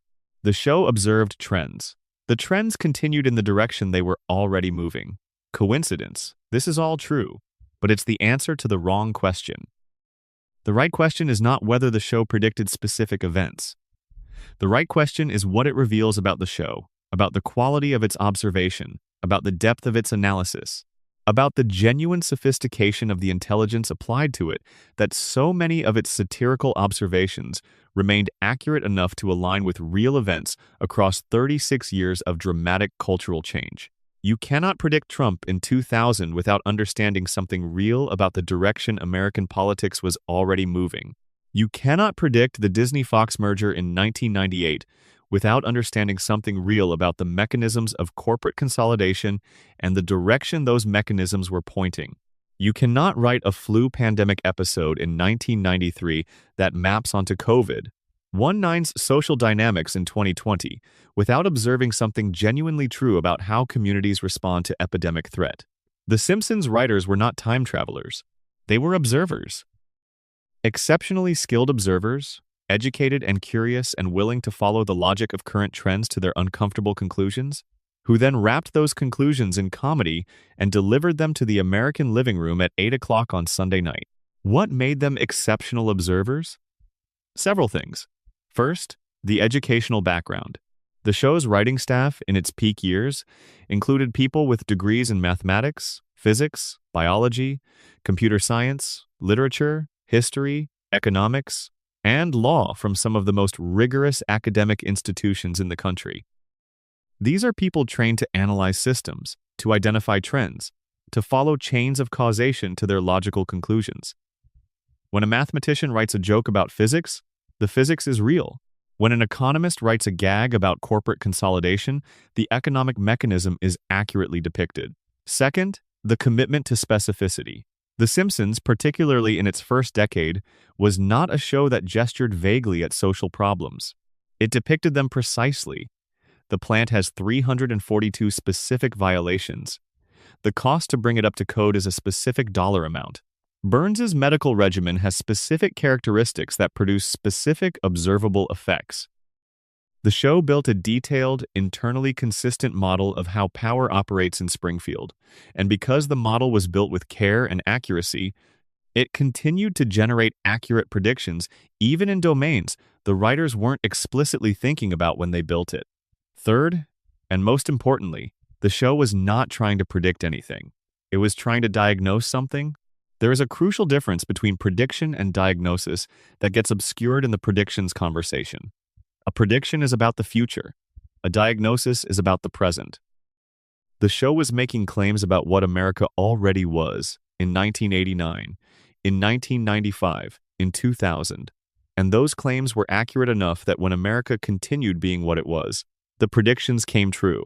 Springfield is not a model of what America would become. Springfield is a model of what America already was when the show launched. The corruption, the environmental degradation, the compliant population, the bought politics, the billionaire who glows in the dark, and nobody thinks to ask why. These were not extrapolations from 1989. They were observations of 1989. The show put them in a cartoon and delivered them as satire, but the content was documentary, and America kept watching, and America kept laughing, and America kept being exactly what the show was showing it was. The Trump episode is the purest example of this. The joke works in 2000 because the conditions for a Trump presidency were already present in 2000. Trump had been openly flirting with running for office since the 1980s. The American media environment was already structured in ways that rewarded celebrity over substance. The political culture was already sufficiently hollowed out that the mechanisms for a celebrity non-politician to ascend through the Republican primary were identifiable by anyone paying close enough attention. The writers paid close enough attention. They made the joke. The joke was accurate. And 16 years later, when the punchline arrived, the cultural memory of the joke was part of the emotional processing of the event. We had been prepared. We had laughed about this already. We knew this was the kind of thing that happened in the kind of country we lived in, The Simpsons told us. What we did with that preparation is the interesting question. In 2016, when Trump descended his escalator and announced his candidacy, a significant portion of the American media and political culture responded with the specific register of a person encountering something they recognize from a joke. Bemused detachment. The sophisticated knowingness of someone who gets the reference. Can you believe this? The Simpsons already did this in 2000. We all knew this was where this was going. Isn't it funny? The preparation produced the wrong response. The knowing, ironic, Simpsons-calibrated response to Trump's escalator moment was exactly the response that the Laugh Factory is designed to produce: recognition without urgency, acknowledgement without action, the comfortable feeling of having engaged with the material without having to do anything uncomfortable about it. The show predicted Trump. The show's cultural influence also produced one of the dominant responses to Trump, which was the knowing, ironic acknowledgement that this was the kind of thing that happens in the kind of country we live in, combined with the implicit assumption that acknowledging it constituted engaging with it. This is Springfield as Mirror at its most complete. The show depicts the conditions for American political dysfunction. The show's depiction of those conditions enters the cultural consciousness. The cultural consciousness responds to actual political dysfunction with the emotional tools the show provided. Those emotional tools are calibrated for comedy, not for crisis. The crisis gets the comedy response. The crisis continues. But let's be fair to the show, and let's be specific about what it can and cannot be held responsible for. The Simpsons did not create American political dysfunction. It observed it and depicted it with extraordinary accuracy. The responsibility for the gap between acknowledging a problem and doing something about it lies with the people who acknowledge it and don't act, not with the show that made the acknowledgement available and entertaining. What the show did, and what we should be clear-eyed about, is make a specific kind of response to dysfunction into the culturally dominant response. The knowing, ironic, we all saw this coming response. The Burns comparison, the Springfield analogy, the aren't we all just living in an episode of The Simpsons at this point response. These are real cultural responses to real political and social events that have been shaped by the show's 36-year presence in the culture. And knowing, ironic response is a real response. It involves genuine perception, genuine understanding, genuine clarity about what is happening. It is not stupid, but it is also, structurally, not action. And the gap between perception and action is the gap that the Laugh Factory's product consistently occupies. Springfield as Mirror doesn't just show you the problem.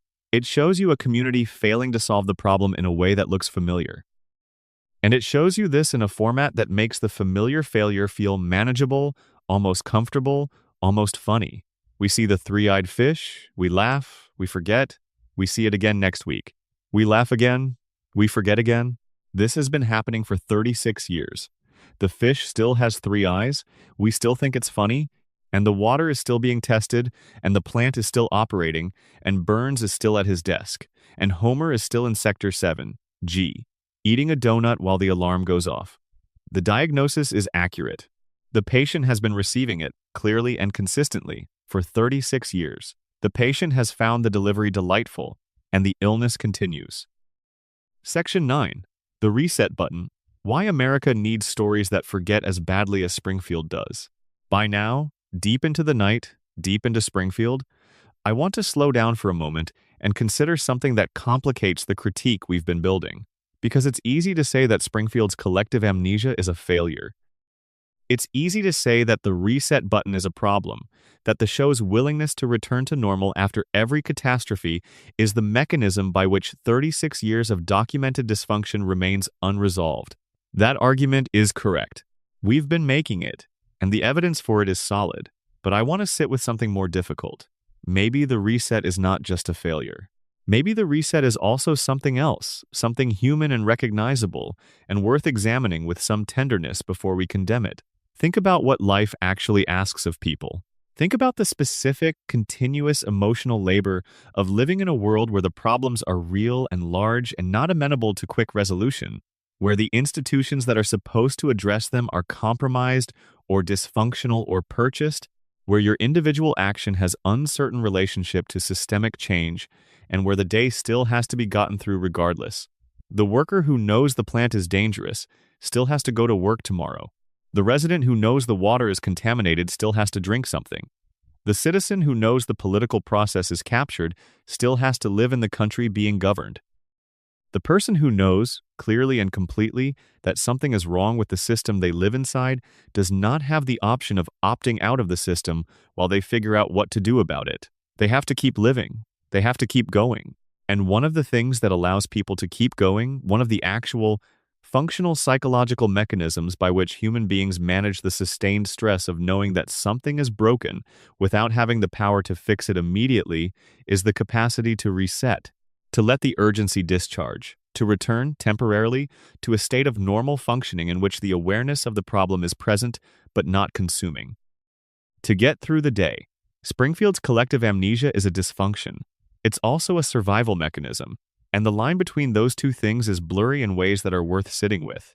The Simpsons reset button is the show's version of what real communities do all the time. They survive catastrophes. They absorb damage. They acknowledge crisis and then, gradually, return to a version of normal functioning.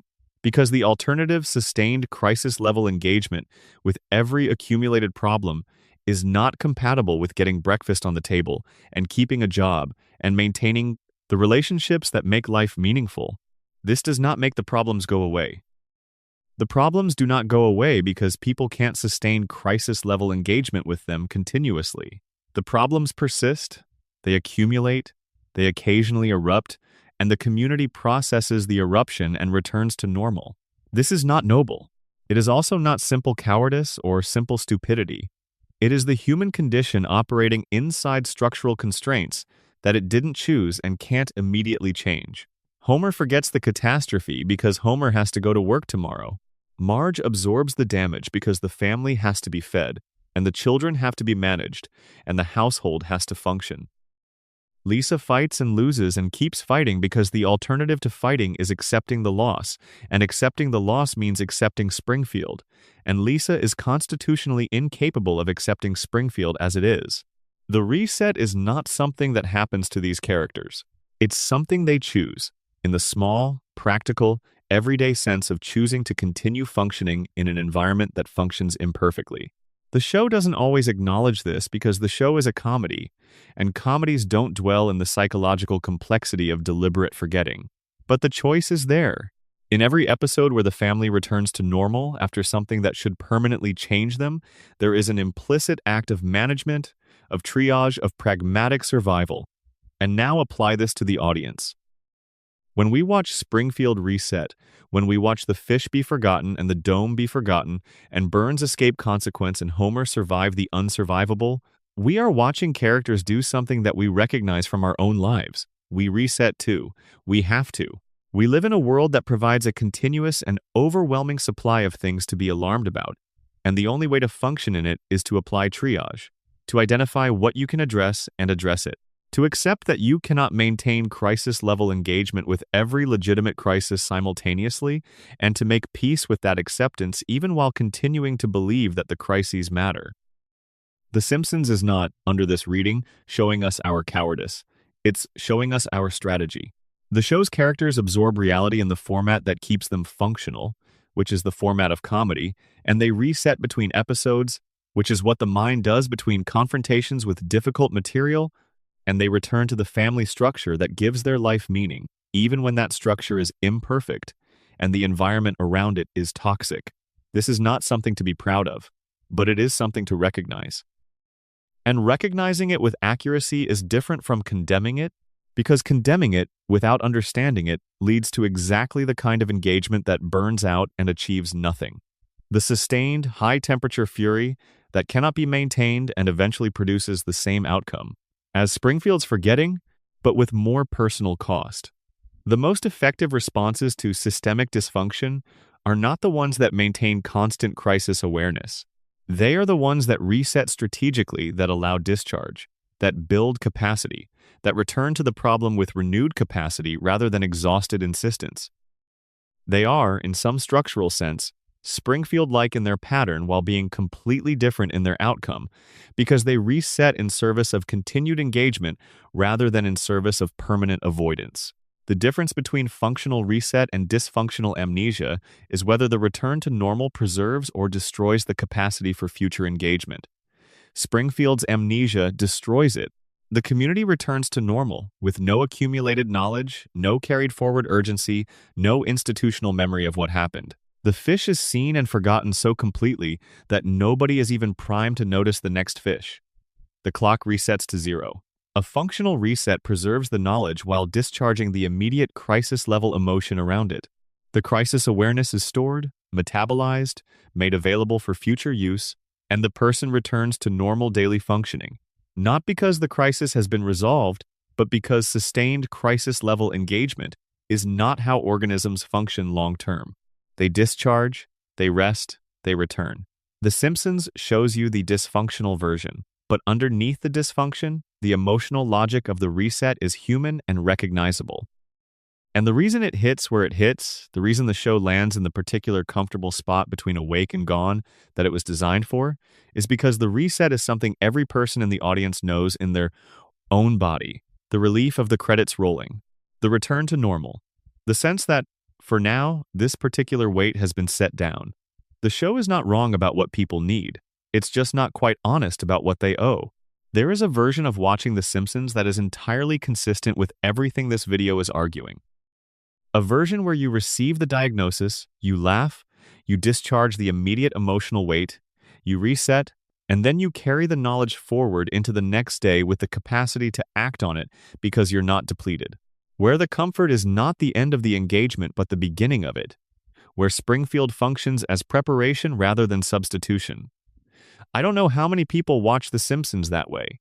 I suspect the number is lower than it could be, for reasons we've been discussing for the last several sections of this video. But the version exists. The show makes it available. What you do with what the show gives you is, ultimately, yours to decide. Springfield resets, but you don't have to. The fish has 3 eyes. You're allowed to remember that when the episode ends. Section 10. The characters nobody talks about. Springfield's background population and what they reveal about who America ignores. We've spent most of this video talking about the main characters because the main characters are where the show's most explicit storytelling lives. But there's a secondary layer of Springfield that has been operating continuously in the background for 36 years, and that reveals, in aggregate, something important about how the show understands American society's relationship with its most vulnerable members. Springfield has a large and surprisingly consistent background population. These are the characters who appear repeatedly across dozens or hundreds of episodes without ever having a focused story that examines their lives in depth. They are the furniture of Springfield. They populate its streets and its bars and its workplaces. They appear at town meetings. They form the mobs that the show depicts with such affectionate accuracy.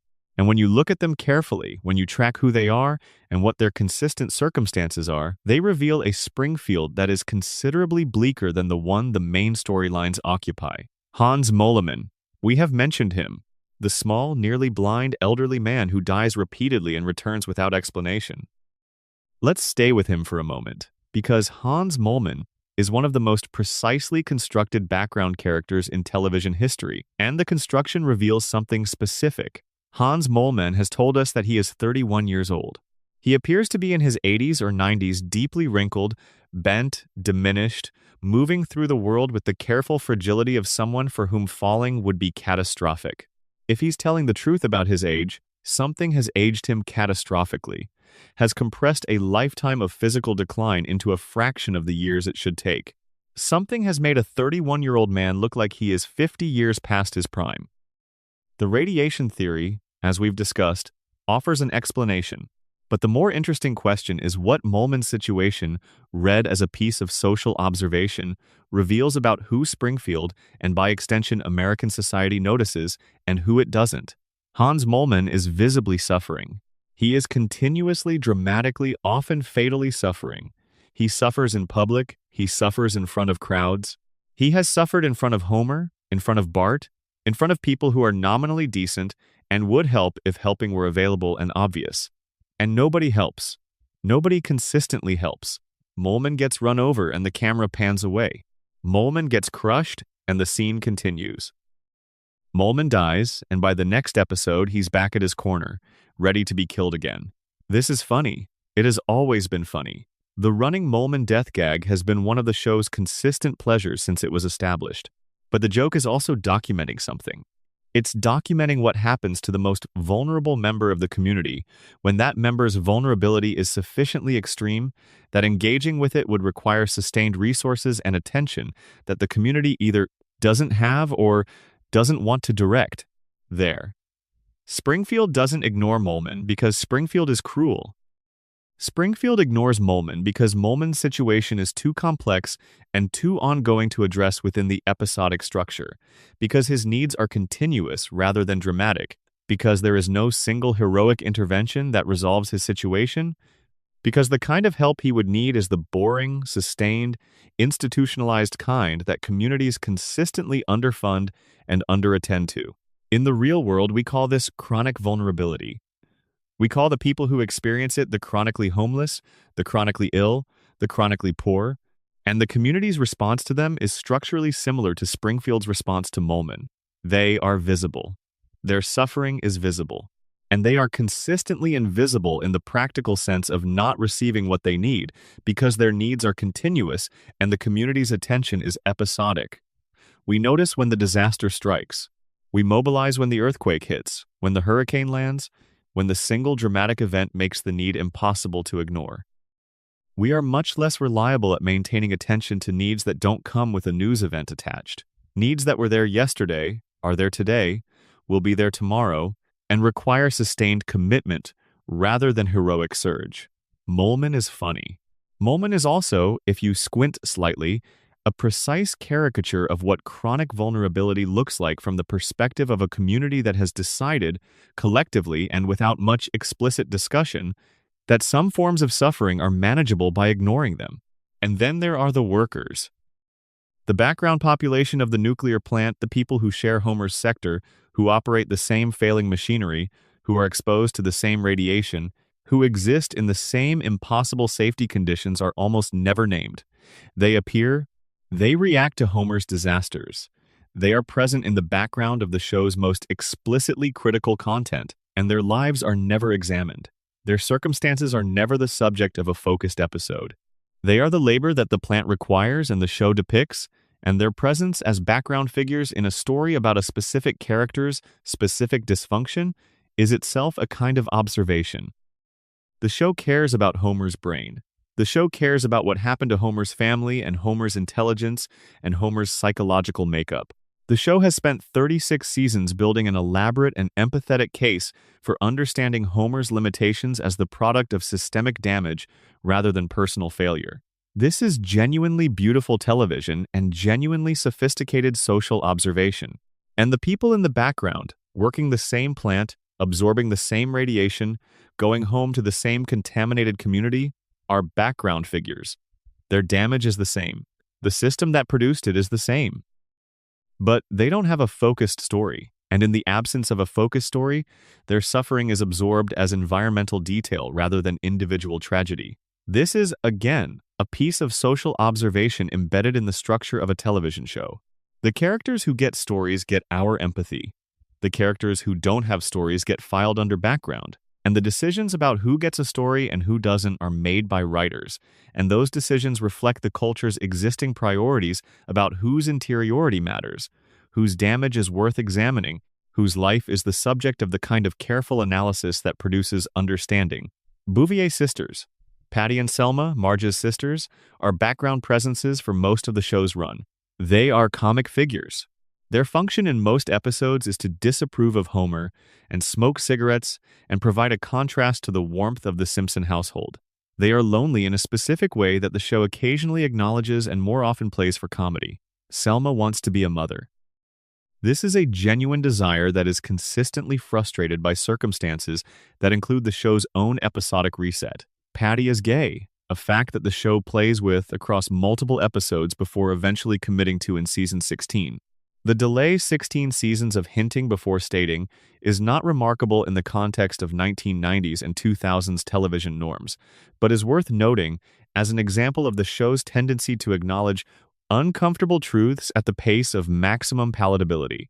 The Bouvier sisters are there, reliably, episode after episode, not quite central enough to have their circumstances fully addressed, not quite peripheral enough to be invisible. They occupy the specific liminal zone of television characters whose function is defined by their relationship to the main characters rather than by their own interiority. They are, in a specific sense, Marge's sisters more than they are people, and the show's failure to give them fully realized inner lives is one of the ways in which its feminism remains incomplete, even as its critique is real. Barney Gumble, the town drunk. The man who has been sitting on the same stool at Moe's for 36 years, occasionally achieving sobriety and then losing it, occasionally glimpsing the person he might have been before the alcohol and the years took their toll. The show is genuinely kind to Barney in individual episodes. It gives him moments of dignity and pathos. But in aggregate, his function in the show's universe is to be funny sad rather than examined sad, to provide comic relief through the kind of suffering that the show and the audience can laugh about, because the laugh track says it's okay to laugh about it. Barney was a genius. The show has established this. He scored perfectly on his SATs. He was... Before something derailed him and the show gestures at multiple possible causes without committing to someone with genuinely extraordinary potential. And now he's the town drunk. And the town drunk is funny. And the laughter about the town drunk is part of what the show offers. And underneath the laughter is the same documented pattern we've seen everywhere in Springfield. A person with potential, reduced by their environment and their circumstances to a function that serves the comedic machinery of the narrative rather than a fully realized human life. This is not unique to Springfield. This is how most ensemble television has always worked. The background characters exist to provide contrast, comedy, and texture for the main characters. Their limited interiority is a structural feature of the form.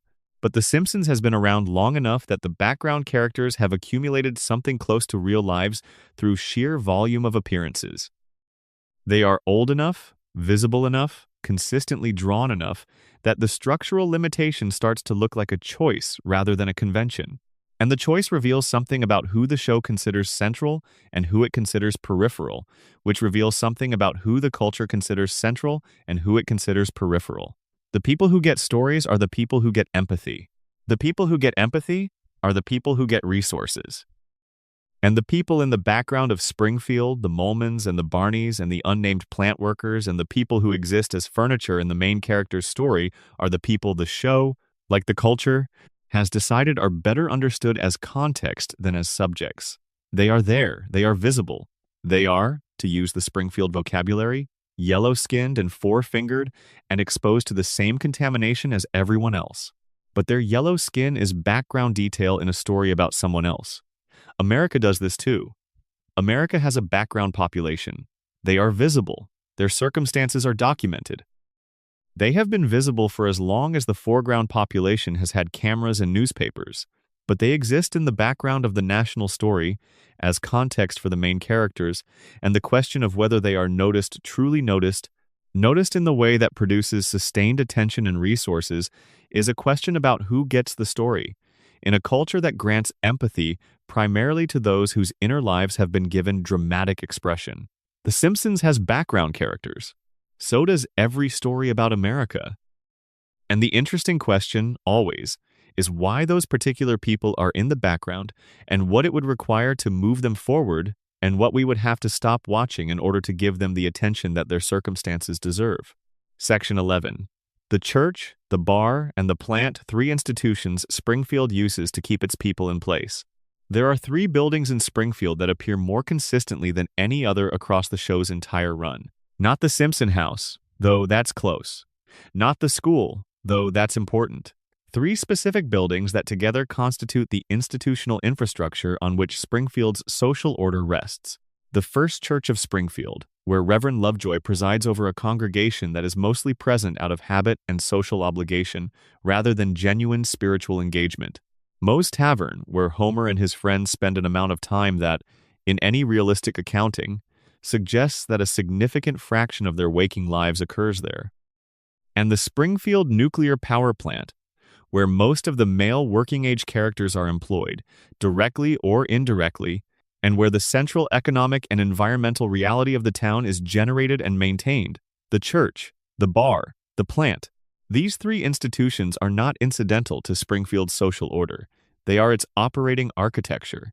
They are the spaces in which Springfield's people process their lives, discharge their needs, manage their discomforts, and maintain their participation in the system that produces those discomforts. And each of them performs a specific function in keeping things the way they are. The church does the long-game social management. Reverend Lovejoy's First Church of Springfield is depicted with a very specific kind of knowing affection. The show is not anti-religious in any aggressive sense, but it is clear-eyed about the gap between what organized religion claims to offer and what it actually delivers in the Springfield context. The church provides community. It provides a framework for marking the major transitions of life, birth, marriage, death with ritual that acknowledges their significance. It provides Ned Flanders with a structure for managing the psychological conditions we discussed in an earlier section.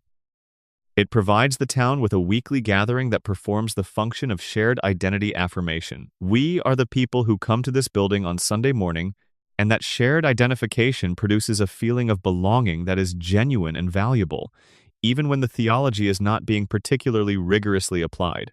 But the church in Springfield also performs a management function.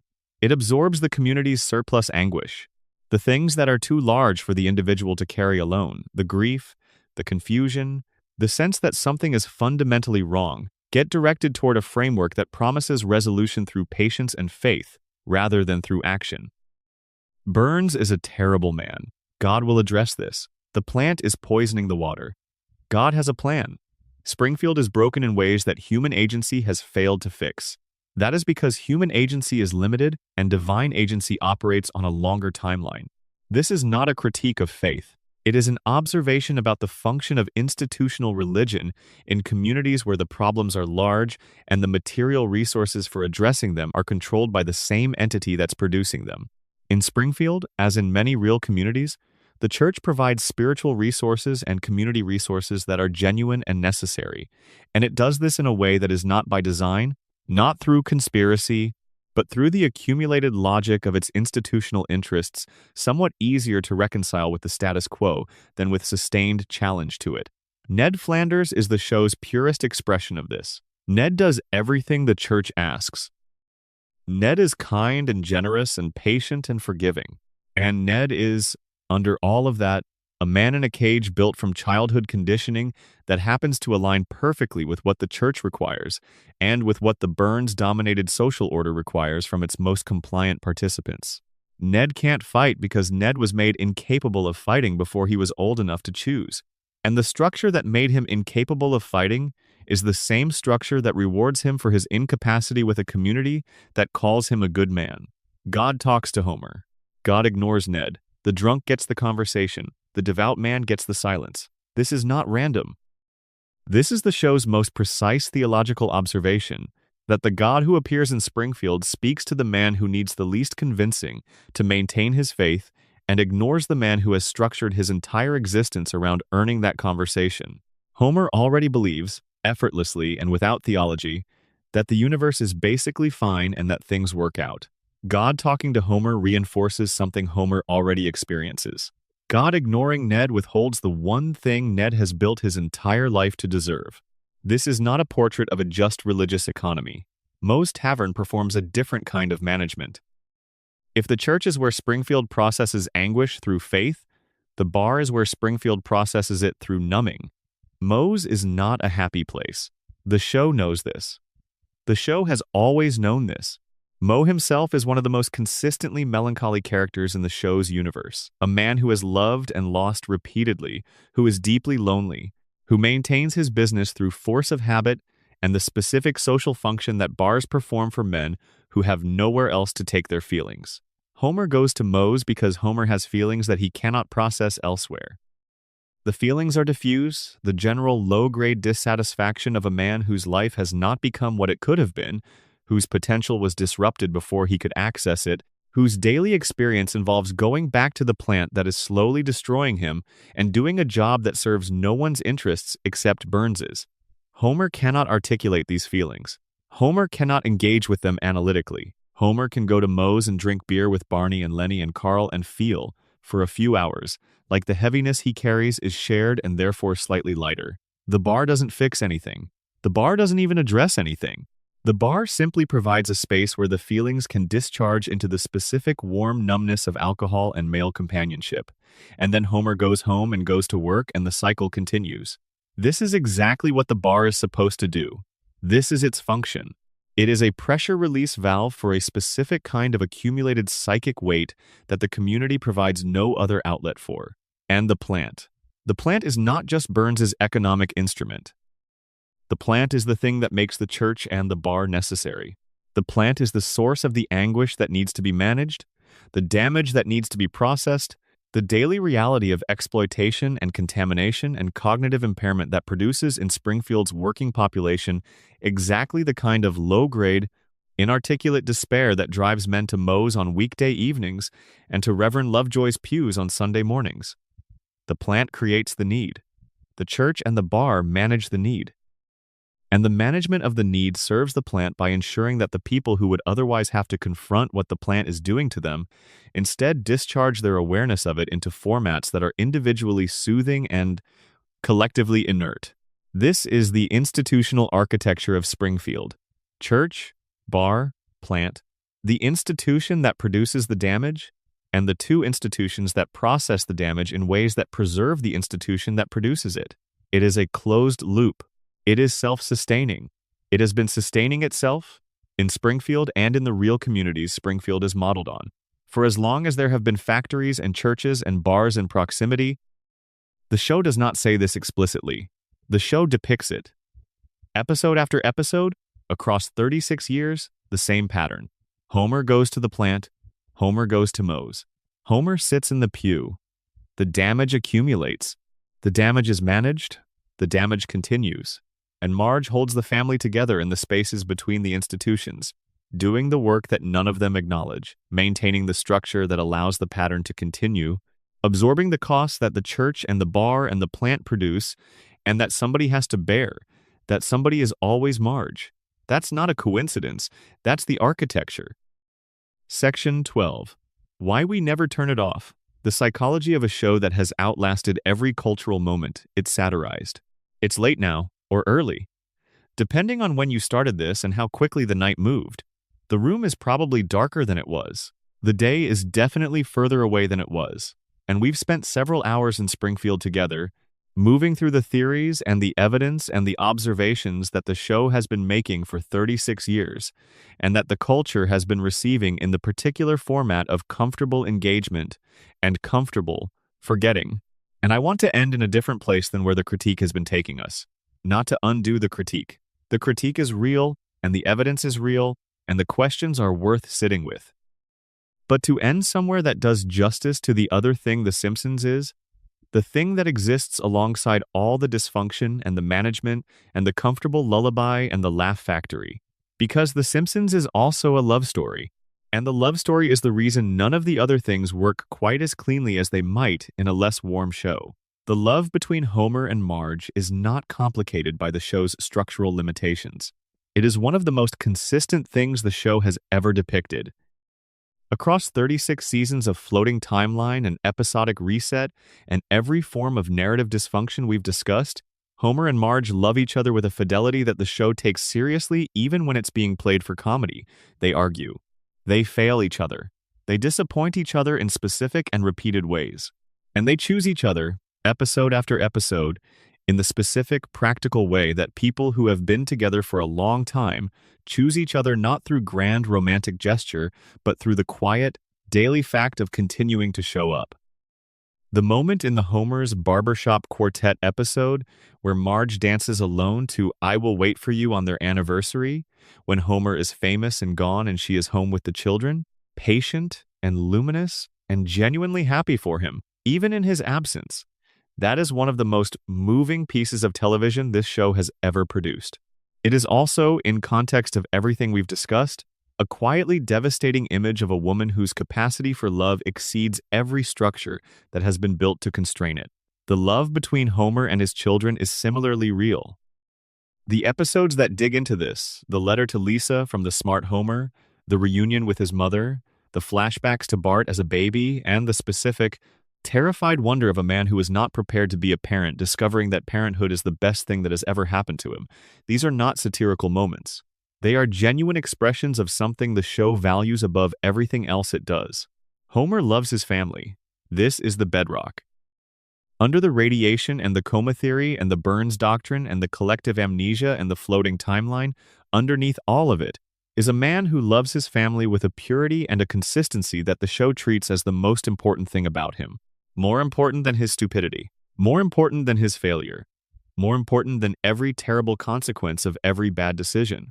Homer loves Marge and Bart and Lisa and Maggie, and that love is real, and the show has been protecting it for 36 years.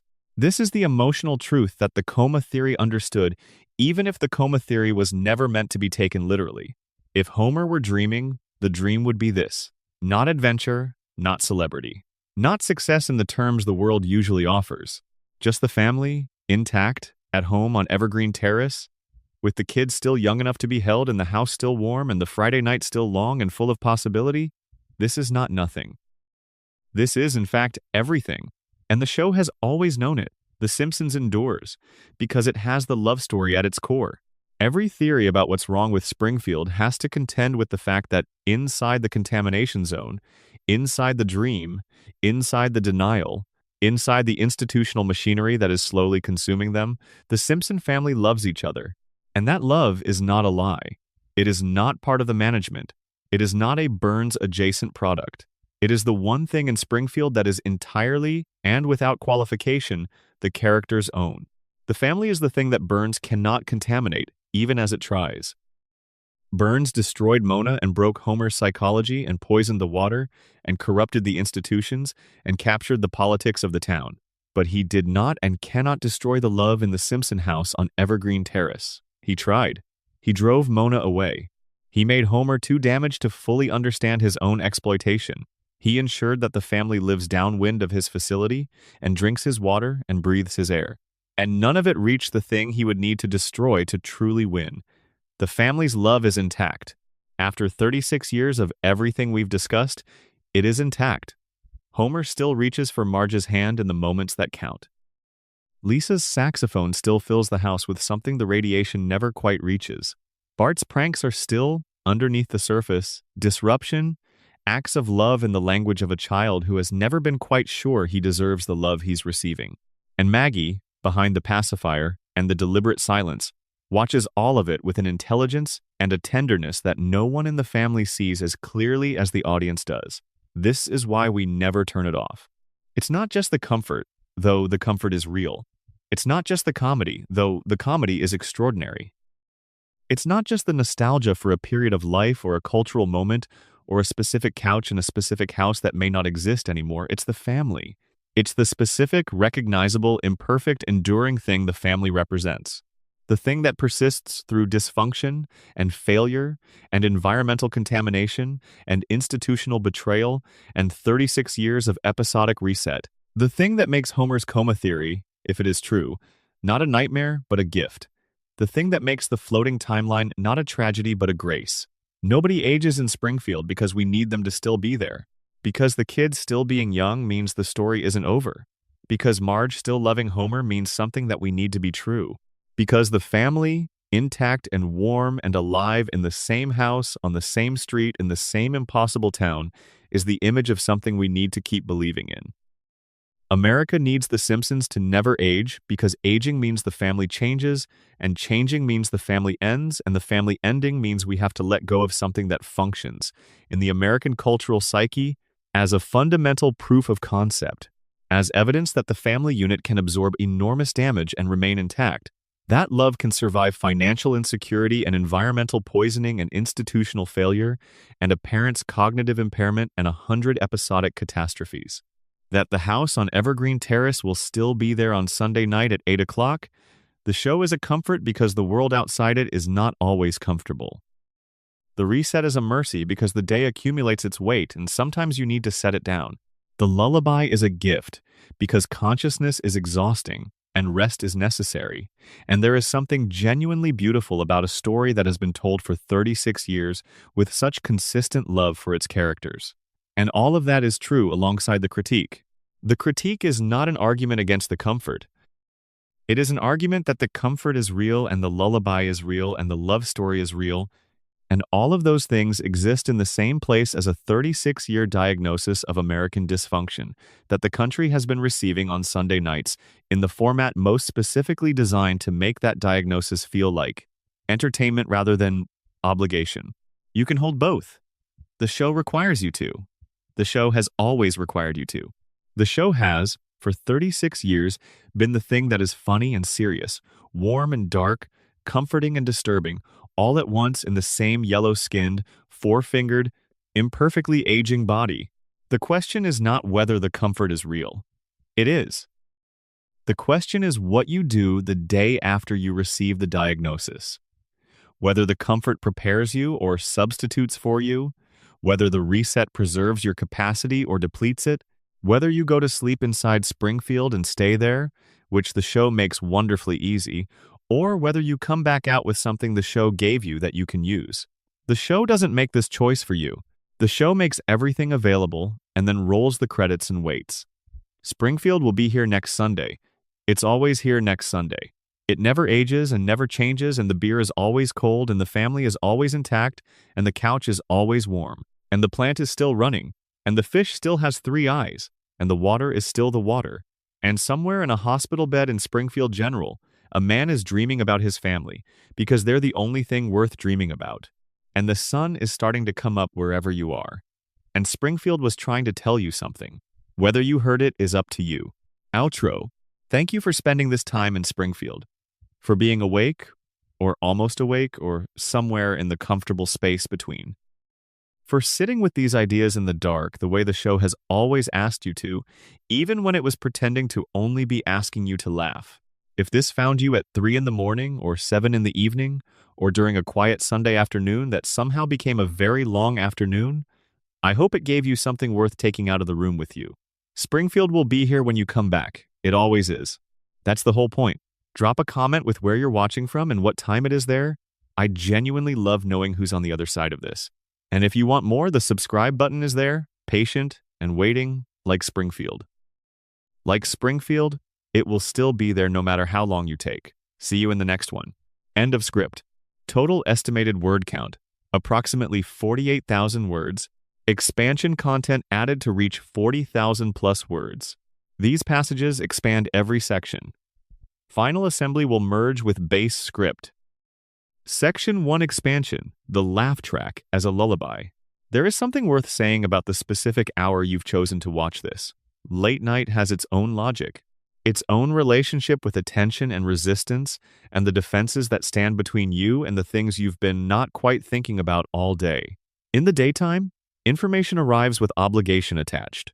You hear something uncomfortable, and you have to figure out what to do with it, whether to respond to it, whether it requires action or adjustment or conversation.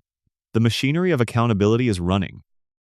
Other people are awake and watching, and the social performance of being fine requires maintenance. But at night, in the dark, with the screen providing the only light and the day mostly gone, the obligation lifts a little.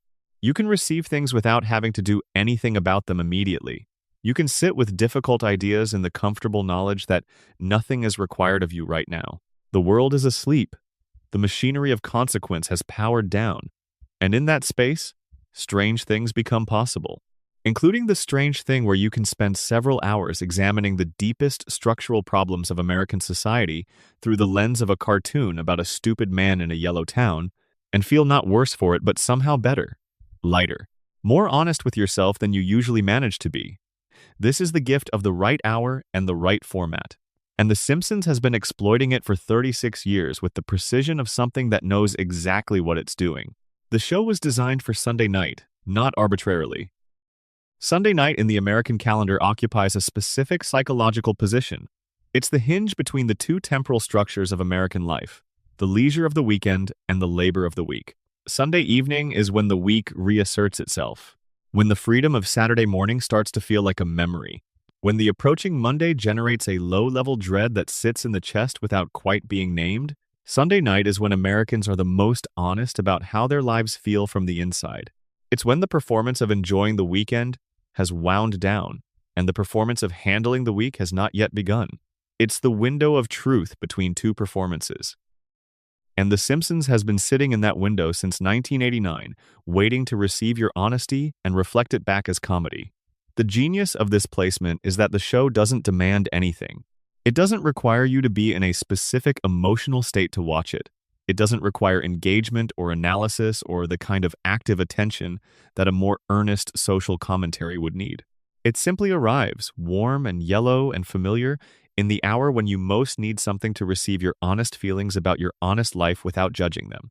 And then it tells you the truth about those feelings, not directly, not through the fourth wall or through explicit acknowledgement, through the life of a family that is, in its bones, exactly like the families watching it, financially precarious and emotionally abundant, held together by love that is real and by circumstances that are less ideal than they should be, living inside systems that are not designed in their interest while trying to maintain the private warmth of a home that is, doing their best in a town that makes best harder than it should have to be.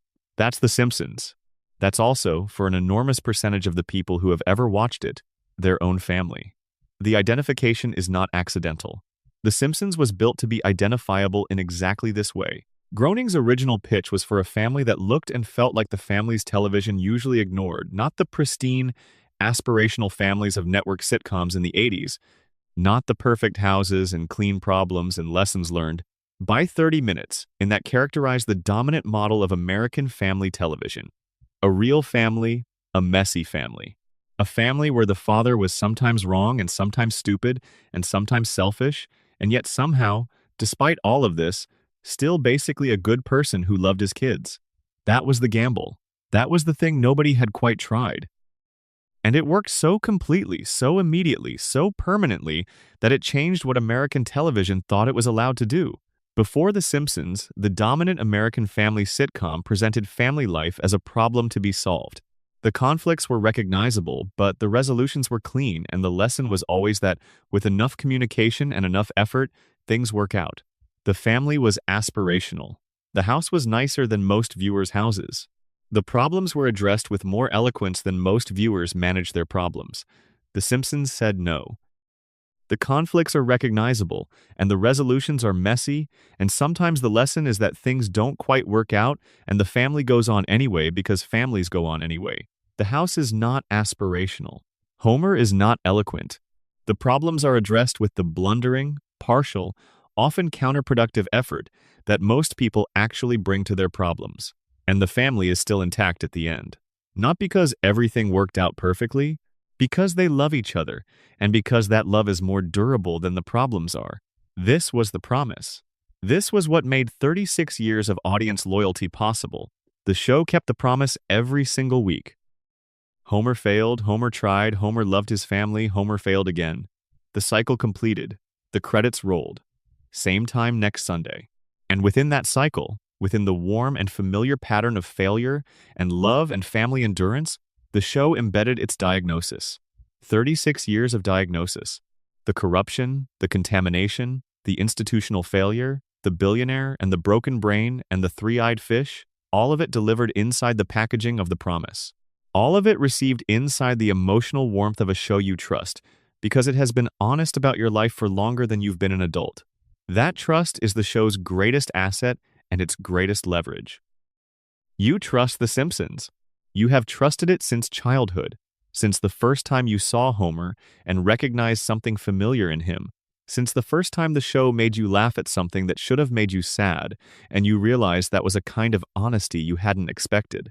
That trust means you receive the diagnosis without the defenses that a more confrontational delivery would trigger. The show earned the right to tell you difficult things by spending decades telling you true things in a format that felt like company rather than lecture. This is the lullaby, not a lie, not a distraction. A genuine, carefully crafted, 36-year act of companionship that holds your hand through the difficult parts by making them feel like parts of something larger that you are sharing with a show.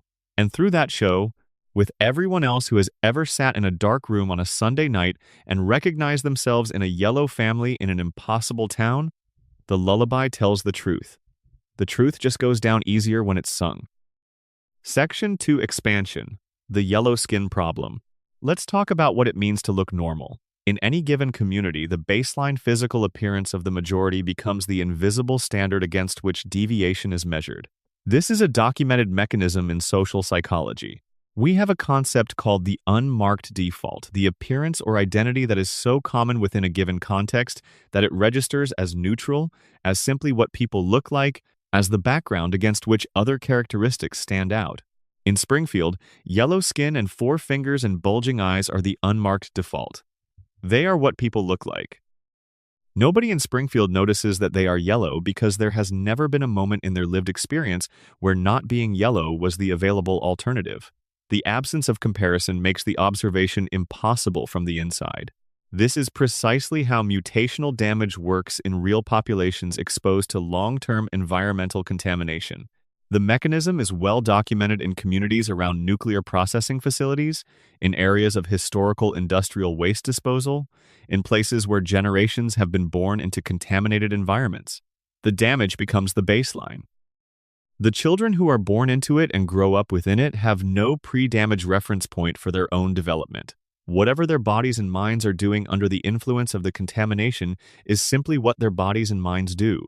It is normal because it is the only thing they know. And the crucial, tragic element of this mechanism is that it operates exactly the same way, whether the contamination is nuclear radiation, lead in the water supply, industrial chemicals in the soil, or any other form of environmental damage. The mechanism is the normalization of deviation until the deviation becomes invisible as deviation. It simply becomes what things are. This is not stupidity. This is not moral failure. This is how perception works under conditions that the human perceptual system was not designed to navigate. We are calibrated to notice change. We notice when something moves against a still background. We notice when a sound is different from the ambient noise. We notice when a smell enters a room that previously had no smell. What we do not notice, cannot reliably notice, is the background itself, the ambient noise itself, the smell that has always been there. Springfield's residents don't notice the yellow because yellow is the ambient noise. It has always been there. It will always be there. There is nothing for it to stand out against. But we notice. We notice because we come from outside the ambient. We sit down to watch the show and the yellow hits us immediately, every time, because it is different from the world we came from. The show designed this.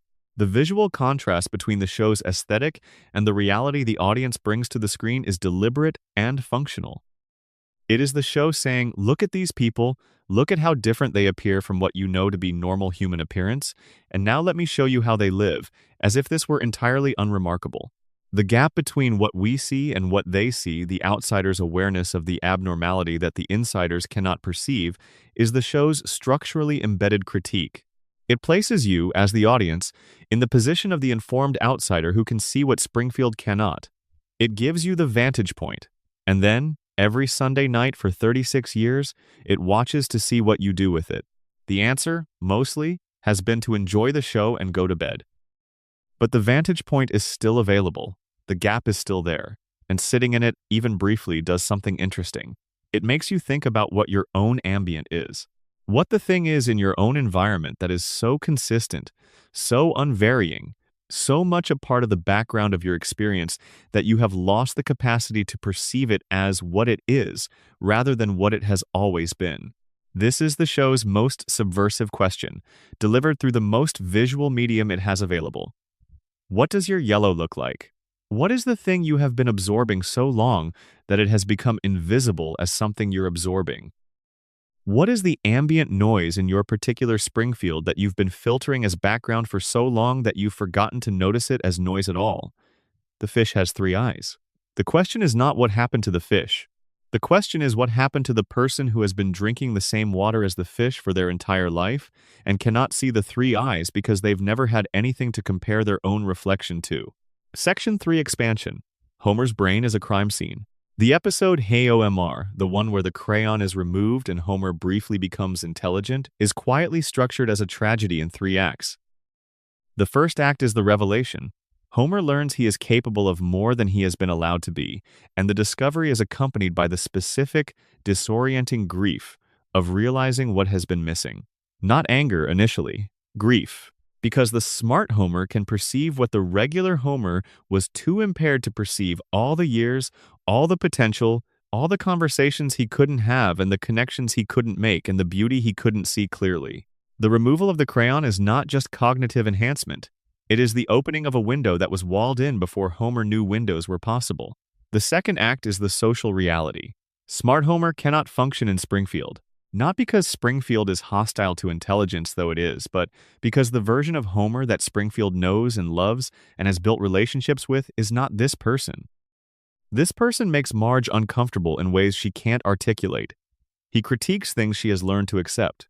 He sees patterns she has managed not to see, because seeing them would require something she hasn't prepared for. Smart Homer is lonely in a way that regular Homer has been insulated from by his impairment. Regular Homer doesn't know what he's missing. Smart Homer knows everything he's missing. Every gap in his relationships, every ceiling on his possibilities, everything he could have been and wasn't. The clarity is unbearable precisely because it is clarity. The third act is the choice. Homer chooses to have the crayon replaced. He chooses the fog. And the show, to its enormous credit, does not judge this choice. It presents it with an honesty and a tenderness that refuses the easy conclusion. The choice to go back to not knowing is presented as a legitimate response to an unbearable situation, not as a moral failure or a comic beat. The show understands why Homer makes this choice. The show understands what it costs. And the show, in the letter Homer writes to Lisa before the crayon goes back in, acknowledges that the choice is not made without awareness of its cost. Smart Homer knows exactly what regular Homer will lose, and he makes the choice for regular Homer anyway, because Smart Homer is smart enough to understand that regular Homer's life, impaired and limited as it is the only life regular Homer can actually live. This is devastating. This is also, in a specific way, a precise depiction of something real that people with access to clarity and people without it experience. The people who have been given the cognitive tools to see their situation clearly and the people who haven't are not separated by intelligence in any simple sense. They are separated by access, by the resources and the circumstances and the environmental conditions that either enable or disable the development of the capacities needed to see clearly. Homer's story is a story about access. He didn't choose to have the crayon. He didn't choose the radiation. He didn't choose Burns's enterprise or Springfield's contaminated water or the absent mother or the distant father or any of the structural conditions that produce the specific Homer Simpson who shows up to work every day.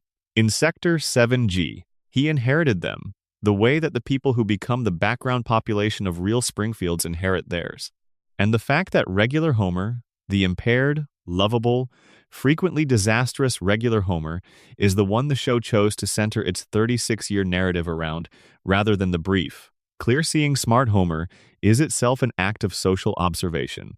The show is the story of the people who don't have access to the clarity, who have been impaired by their environment and their circumstances and the deliberate actions of people like Burns, who are doing their best inside the fog, and whose best is sometimes genuinely beautiful, genuinely warm, genuinely human in all the ways that matter most. Homer is a crime scene, but Homer is also a love story. And holding both of those things at once is what the show asks of you. Section 4 Expansion. The Burns Doctrine. The specific episode in which Burns attempts to block the sun is Season 6, Who Shot Mr. Burns Part 1. It is worth thinking about carefully, not just as a narrative event, but as a sustained piece of economic analysis delivered in the format of cartoon villainy. Burns's plan is not to own something everyone wants. Burns's plan is to eliminate the alternative to what he already owns. This is a crucial distinction. Monopoly, in the naive understanding, is about having the best product, the most compelling offering, the thing people choose over everything else because it is genuinely superior. Monopoly in the practice sense is about eliminating the conditions under which alternatives can exist. Burns doesn't need the sun machine to make his electricity better. He needs it to make every other energy source impossible. The moment Springfield has no sunlight, every alternative to his power plant ceases to function. Not because his power plant is better, because everything else has been made non-functional. This is the mature form of monopoly, and it is practiced with some regularity in American economic life, though rarely with a giant mechanical disc. It is practiced through the acquisition of competing distribution networks, through the lobbying of regulatory frameworks that make competitive entry prohibitively expensive, through the patenting of standards that competing products would need to use, through the purchasing of the companies that supply the inputs that competitors need. The mechanism is always the same, not beating the competition but eliminating the conditions under which competition is possible. Burns does this with a sun machine. Real industry does it with law firms and lobbying firms and financial instruments and the regulatory capture of the agencies that would otherwise prevent it. The outcome is the same. The town has nowhere to go. The sun machine is absurd because it needs to be absurd to be funny, and it needs to be funny to be watched, and it needs to be watched to deliver the lesson. The lesson is real. The delivery system is cartoonish because cartoonish is the format that 36 million people accept on Sunday night without requiring the critical distance that explicit economic argument would demand. Burns's weapon in the Sun episode is his money, not the disc. The disc is just the physical expression of what unlimited money can build when there are no effective constraints on its deployment. The weapon is the ability to convert wealth into infrastructure at a scale that makes the rest of the community irrelevant. You don't have to beat people. You just have to build something large enough that they're inside it. Burns doesn't defeat Springfield. He just builds a large enough structure that Springfield is simply contained within it. The dome in the movie is the same logic applied by the federal government. Springfield's contamination has reached a scale where the only available response within the existing infrastructure is physical containment. Not remediation, not accountability, containment. The town is sealed. The damage is preserved inside. The rest of the country is protected by Springfield being made someone else's permanent problem. This is not parody of a real regulatory response. This is a very specific real regulatory response, the isolation and quarantine of communities whose contamination is too expensive to remediate and whose population has insufficient political power to demand remediation rather than isolation. This happens. It has happened. It continues to happen. The names change. The dome is usually economic and political rather than literal glass. But the mechanism containing the damage where it is, rather than addressing its source, is an observable feature of how American environmental and public health policy sometimes functions when the source of contamination has sufficient resources to avoid accountability. The dome is funny because it is a literal glass dome. The thing it represents is not funny. But within the Laugh Factory, the dome lands as comedy and delivers its payload, and the credits roll and we go to bed. Section 5 Expansion. The women's Springfield keeps failing. There is a scene in the episode Scenes from the Class Struggle in Springfield where Marge is given access to a country club and discovers that she is comfortable there, that the world of wealth and refinement and taste is not alien to her, that she moves through it naturally, that the things it values are things she values, that the life it represents is not entirely different from the life she imagines for herself. And then the episode turns, as it must, and Marge chooses her family over the club, and the choice is framed as the right choice, as the choice that reflects her deepest values, as the choice that confirms who she truly is. But the episode doesn't fully resolve the question of what Marge is choosing to give up. It doesn't sit with the sadness of the giving up. It moves fairly quickly through the emotional arithmetic to the conclusion that the family is the right choice and the club is the wrong choice, and Marge has made the correct decision in the correct way for the correct reasons. What it doesn't say, what it steps around with the efficiency of a comedy that needs to reach its conclusion within a 30-minute window, is that Marge should not have to choose. That a world that asks a woman to choose between having access to beauty and refinement and intellectual stimulation and the developed expression of her aesthetic self on one hand and having the family she loves on the other is a world that has organized its options badly. Marge is not wrong to choose the family, But the framing of the choice as correct as the right and noble and characterful decision sidesteps the question of why the choice exists in those terms in the first place. Why does Marge's access to the wider world come attached to a condition that the family cannot satisfy? Why is the refined space incompatible with the family? Why is the choice structured as family or self rather than family and self? The show doesn't ask these questions because the show is a comedy, and the comedy needs the resolution, and the resolution requires the choice to land cleanly. But the unasked questions are where the feminist horror lives. Marge has made this choice, in different forms, across 36 seasons of television. She has chosen the family over the career, over the professional recognition, over the developed public identity. Every time, the choice is framed as characterful. Every time, the implicit message is that Marge's greatness is expressed through her willingness to give things up rather than through her capacity to build things for herself. This is a specific and consistent position about what women's greatness looks like. And The Simpsons, which is in so many ways a show about the systemic forces that constrain and diminish people, is not always as clear-eyed about this particular systemic force as it is about the others. It depicts Marge's constraints with empathy, but not always with critique. It shows you the limitation, but often frames the acceptance of the limitation as nobility rather than as something that has been imposed and should be interrogated. And this, too, is a very Springfield thing, very American. The ability to see injustice most clearly when it is economic or institutional or environmental, and to remain somewhat more comfortable with injustice when it is domestic, when it wears the face of a family that we love and characters that we've spent decades caring about. The show's love for Marge is real. The critique of what Springfield does to Marge is also real, running underneath the love like the contaminated water running underneath Springfield streets. Both things are there.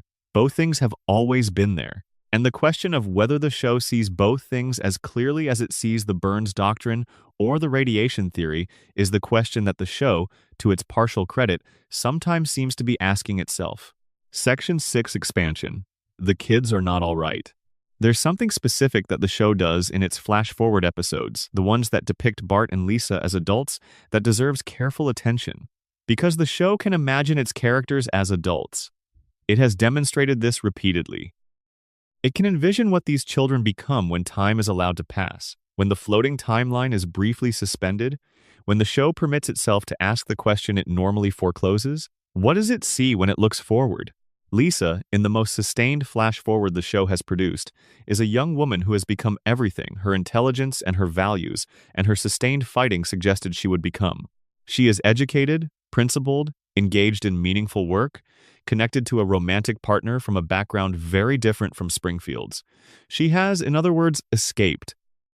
She has taken everything Springfield gave her, the intelligence, the saxophone, the practice of fighting for things that matter, and she has built a life with it outside Springfield's borders.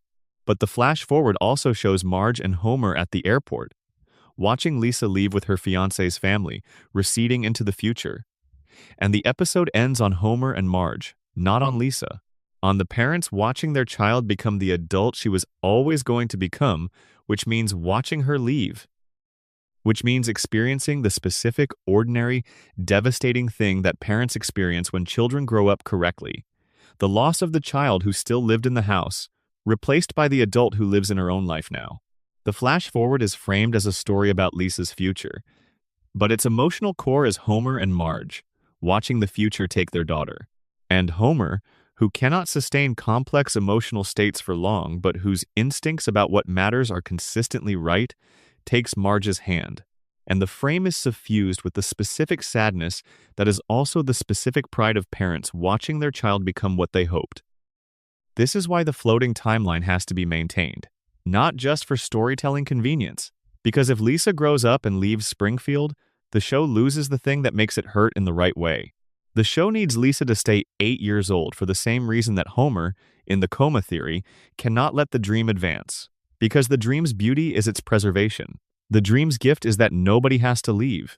Maggie's endgame is the one the show has been most deliberately opaque about. The glimpses we've been given, the intelligence tests, the daycare leadership, the gunshot, the long, slow accumulation of demonstrated capability below the radar suggest a person who is not waiting to become something, who is already something, who is simply waiting for the context that makes deployment of that something possible and appropriate. The question that haunts the theory is whether Springfield will ever be ready for Maggie.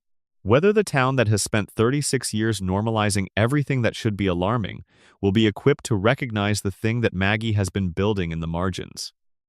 Whether the moment when she finally speaks will be a moment of recognition or a moment of shock. Whether Springfield, which has consistently managed intelligence by ignoring or dismissing it, will have the capacity to understand what it's seeing when Maggie decides to be seen. Or whether Maggie, smart enough to have studied the pattern, will simply be elsewhere by then. Will have left Springfield the way that people with options leave places that cannot contain them. Will have taken the intelligence that Springfield accidentally produced and carried it somewhere that can accommodate it. That, too, would be a very American ending. The town that made someone extraordinary by accident, only to lose them when they became extraordinary enough to leave. Section 7 Expansion. The Laugh Factory. The specific mechanism through which comedy neutralizes social criticism is worth examining more precisely because understanding it helps clarify both what The Simpsons achieved and what it didn't.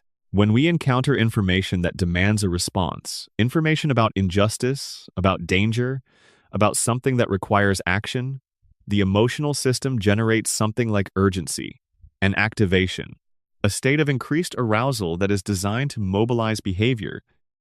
The information arrives, the urgency is generated, and if the urgency is not discharged through action, it becomes distressing. It sits, it accumulates. It becomes the specific discomfort of knowing something is wrong and not doing anything about it. Comedy intercepts this process at the urgency stage. When something is funny, the emotional response it generates is laughter rather than urgency. Laughter is a discharge mechanism. It is physiologically similar to the release of tension, the breath out, the body loosening, the emotional pressure dropping. When we laugh at something that should generate urgency, the urgency is replaced by the laugh. The information is received. The laugh happens, the tension releases, and the information, stripped of the urgency that would drive action, becomes something you know without feeling the need to do anything about. This is not a conspiracy. This is how laughter works. The laugh track exploits this mechanism by preloading the laugh response before your own emotional processing has time to generate urgency instead. The canned laughter tells you this is funny before you've decided whether it's frightening, and the decision of whether to be frightened or amused is substantially influenced by the laugh track's pre-commitment. The framing does the work. The information can be as accurate and as alarming as it likes. If the framing is comedy, the default emotional response is comedy, and comedy produces discharge rather than urgency. The show knows this. The show uses this. And the show, in its most self-aware moments, depicts communities doing exactly what the laugh track does to the audience. Springfield pre-commits to a response collective forgetting, collective denial, the official version that overrides the evidential version, and that pre-commitment shapes how information is received and processed. The town hall meeting that decides to keep the imposter principle, the vote to make truth illegal, the collective shrug after the three-eyed fish. These are all the show's community doing, in its own narrative terms, what the laugh track does to the show's audience, pre-framing the response, deciding how the information will land before anyone has to individually decide what to do with it. The show is the analysis of its own mechanism. The Laugh Factory makes social criticism available and inert simultaneously. It shows you this. It shows you communities doing this. It shows you the mechanism at work in Springfield, while the mechanism is at work on Springfield's audience. The meta-analysis is right there, and the audience laughs, because it's funny. And the laugh discharges the urgency, and the mechanism continues. This would be tragic if the show didn't also love its characters so much. If the comedy were cold, if it were cynical, if the Laugh Factory were operating purely for the purposes of neutralization, it would be something closer to despair. But the comedy comes from a place of genuine affection, and the affection is real, and the real affection means that even inside the mechanism there is something that is not being managed, something that escapes the processing, the love of the characters, the warmth of the family, the specific moments, and there are many, distributed across 36 years like gifts in the middle of difficult truths, where the show sets down the satire and just looks at its characters with something like tenderness. Those moments are not funny. They are the show stepping outside the laugh factory for long enough to remind you that the reason any of this matters is that the people inside it are worth something. Homer holding his mother's hand. Marge dancing alone on their anniversary. Lisa reading the letter from the smart Homer who will not remember writing it. Bart, in his rare moments of unguarded sincerity, showing you the person underneath the prankster who is afraid of being seen but desperately wants to be. These moments are the show's truest argument, not the satire, not the Burns doctrine, not the radiation theory or the coma theory or the predictions phenomenon. The truest argument is the one the show makes every time it looks at a yellow-skinned, four-fingered, imperfectly functioning family in an impossible town and says, "These people matter. Their lives matter. The fact that the system is destroying them does not reduce their mattering. It increases the stakes." The Laugh Factory runs on comedy. The comedy runs on truth. The truth is that something is wrong in Springfield, and the family is still beautiful, and both things are real. And the combination of both things is what has kept 36 million people watching on Sunday night for 36 years. Section 8. Expansion, Springfield as Mirror.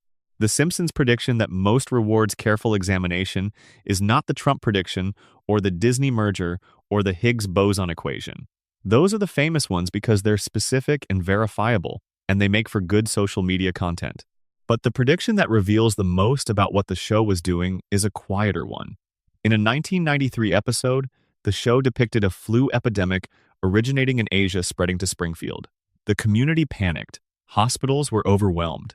There was frantic competition for a scarce cure. People stockpiled goods. The social fabric stretched in ways that the normal civic infrastructure was not designed to manage. The community's response was characterized by the specific combination of official reassurance and private terror that characterizes how communities actually respond to epidemic threat, not with calm coordination, but with the simultaneous performance of calm and the reality of fear. This is not a prediction. This is an observation. Anyone who studied epidemic history in 1993 and the show's writer's room included people with exactly the kind of scientific and historical knowledge that would allow such study could describe the social dynamics of an epidemic outbreak with considerable accuracy. The social dynamics of epidemic are well documented across centuries. They don't change much.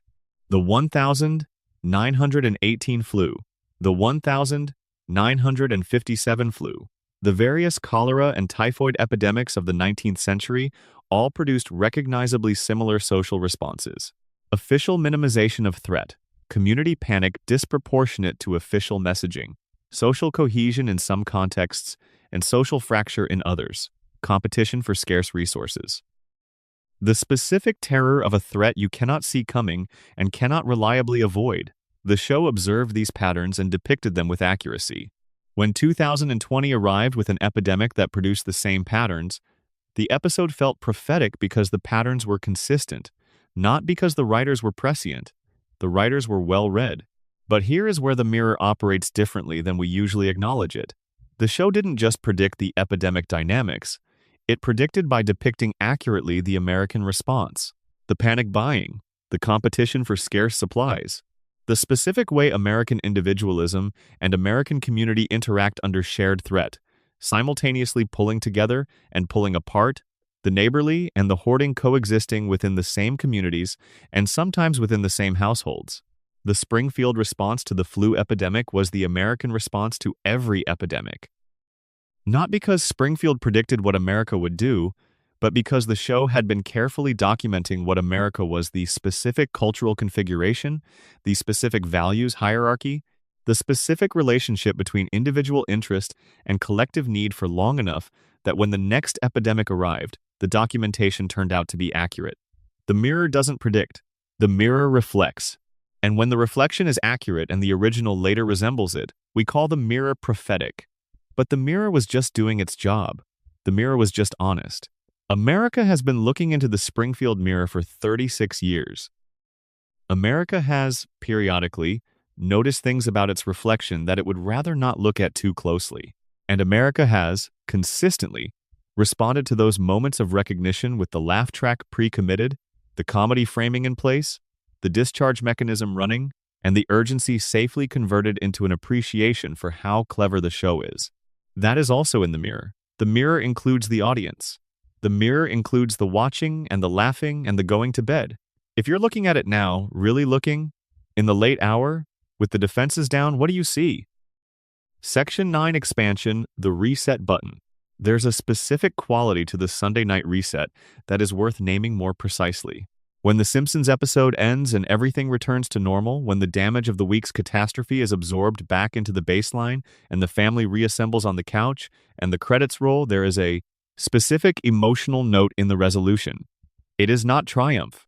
It is not even particularly joyful. It is something closer to relief. The specific relief of return. The return to the known configuration, the familiar arrangement. The same couch and the same house and the same family in the same positions they have always occupied. Return. That's the word. The episode ends and things return. And the reason the return feels like relief is that the episode always risks something. It always takes the family into territory that threatens the baseline. Financial ruin, infidelity, addiction, loss, failure, disaster, the accumulated catastrophe of a life lived at the edge of its capacity. The episode puts the family through something, and the resolution, the return, is the show saying, they're still here. The thing that matters is still intact. This is not nothing. This is, in fact, the fundamental promise of the domestic comedy, and it is a promise that has emotional weight for its audience, precisely because the domestic domain is the domain where most of the things that matter most to most people live. The family is where the stakes are highest. The family is what the return is returning to. And every Sunday night, the show offers a ritual confirmation that the family endured. The week was survived. The catastrophe was absorbed. The return was possible. The audience receives this not as content, but as reassurance. Real reassurance. The show is saying, through 36 years of weekly return, that the family is resilient enough to survive catastrophe, that love is durable enough to reset after failure, that the home is constant enough to be returned to. This is a message with real value. Real people in real families, watching real catastrophes approach their particular version of the family structure, need to believe that resilience is possible, that the family can survive the thing it's going through, that return is possible after loss. But there is a version of this reassurance that stops being true at some point. The actual endurance of real families is not unlimited. The actual resilience of real communities has limits. The actual possibility of return depends on the scale of the damage and the resources available to address it. Springfield resets because the show guarantees the reset. Real communities do not have this guarantee. Real people who absorb catastrophe cannot be certain of the return. And the show's consistent, beautiful, weekly ritual of guaranteed return not does, but may create a false expectation about resilience. An expectation that things reset because things always reset, that the return is always available, that the baseline is always recoverable. An expectation that is not always true. That is, in fact, sometimes tragically untrue. That some catastrophes do not reset, that some damage is permanent, that some returns are not possible. This is not the show's fault. The show is not responsible for teaching its audience accurate expectations about the limits of resilience. The show is responsible for making good television, which it does. But the cumulative effect of 36 years of guaranteed return, delivered weekly to an audience that has been receiving that guarantee since childhood, is worth acknowledging. Springfield resets. That's the show's gift to its audience. But the world outside Springfield does not always reset. And learning to hold both the comfort of the fictional return and the reality of the permanent loss is part of what it means to watch The Simpsons as an adult rather than as the child who first sat down to watch it. Section 10 expansion, characters nobody talks about. There's a specific set of Springfield background characters who form, in aggregate, a portrait of the town's working class that the show's main narrative almost never addresses directly, but that is always present in the background of the images. The workers at the plant. The people at the power plant who are not Homer. Lenny and Carl are the exceptions. They have names, faces, relationships, and enough screen time to register as characters rather than furniture. But even Lenny and Carl, in the context of the show's 36-year narrative, are barely developed relative to their screen time. They are Homer's friends. That is the primary fact the show needs them to be, and beyond that, they are left to suggest backgrounds and interiorities that the show never fully develops. But the background workers, the ones without names who appear in the plant's corridors, who are present in the background of Homer's daily work life, who are exposed to the same conditions and absorb the same radiation and go home to the same town, are almost entirely undefined. They exist as visual evidence that the plant employs a real workforce. They suggest a community of labor that the plant has organized and depends on and affects, without the show ever needing to investigate the individuals within that community as subjects rather than as indicators. The show's silence about these characters is, in its way, a form of the same silence that real communities and real media maintain about the working populations of industrial facilities. We know the plant exists. We know it employs people.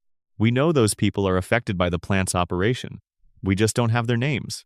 We don't know their stories. They exist in the background of a narrative about someone who does have a name and a story, and their suffering is legible primarily as context for his. This is a very old pattern in American storytelling. The individual at the center of the story who carries its emotional weight, and the community of people around him whose similar situations are present as texture rather than subject, the worker whose story we know and the workers whose similar stories we don't know, the family whose crisis we follow, and the similar families on the same street who are going through something similar without cameras. The Simpsons, which is in so many ways about the invisibility of damage to people who don't have power, is itself subject to this invisibility in how it constructs its visual world. The unnamed background characters of Springfield are the show's most honest admission of its own limitations. It can see more clearly than most. It cannot see everyone. Section 11 expansion, the church, the bar, and the plant. What's remarkable about the church-bar-plant triad in Springfield is how completely it mirrors the institutional architecture of real industrial towns, not just in America. In every country where industrial capitalism has organized communities around a dominant employer, this triad or something very like it has emerged as the social infrastructure.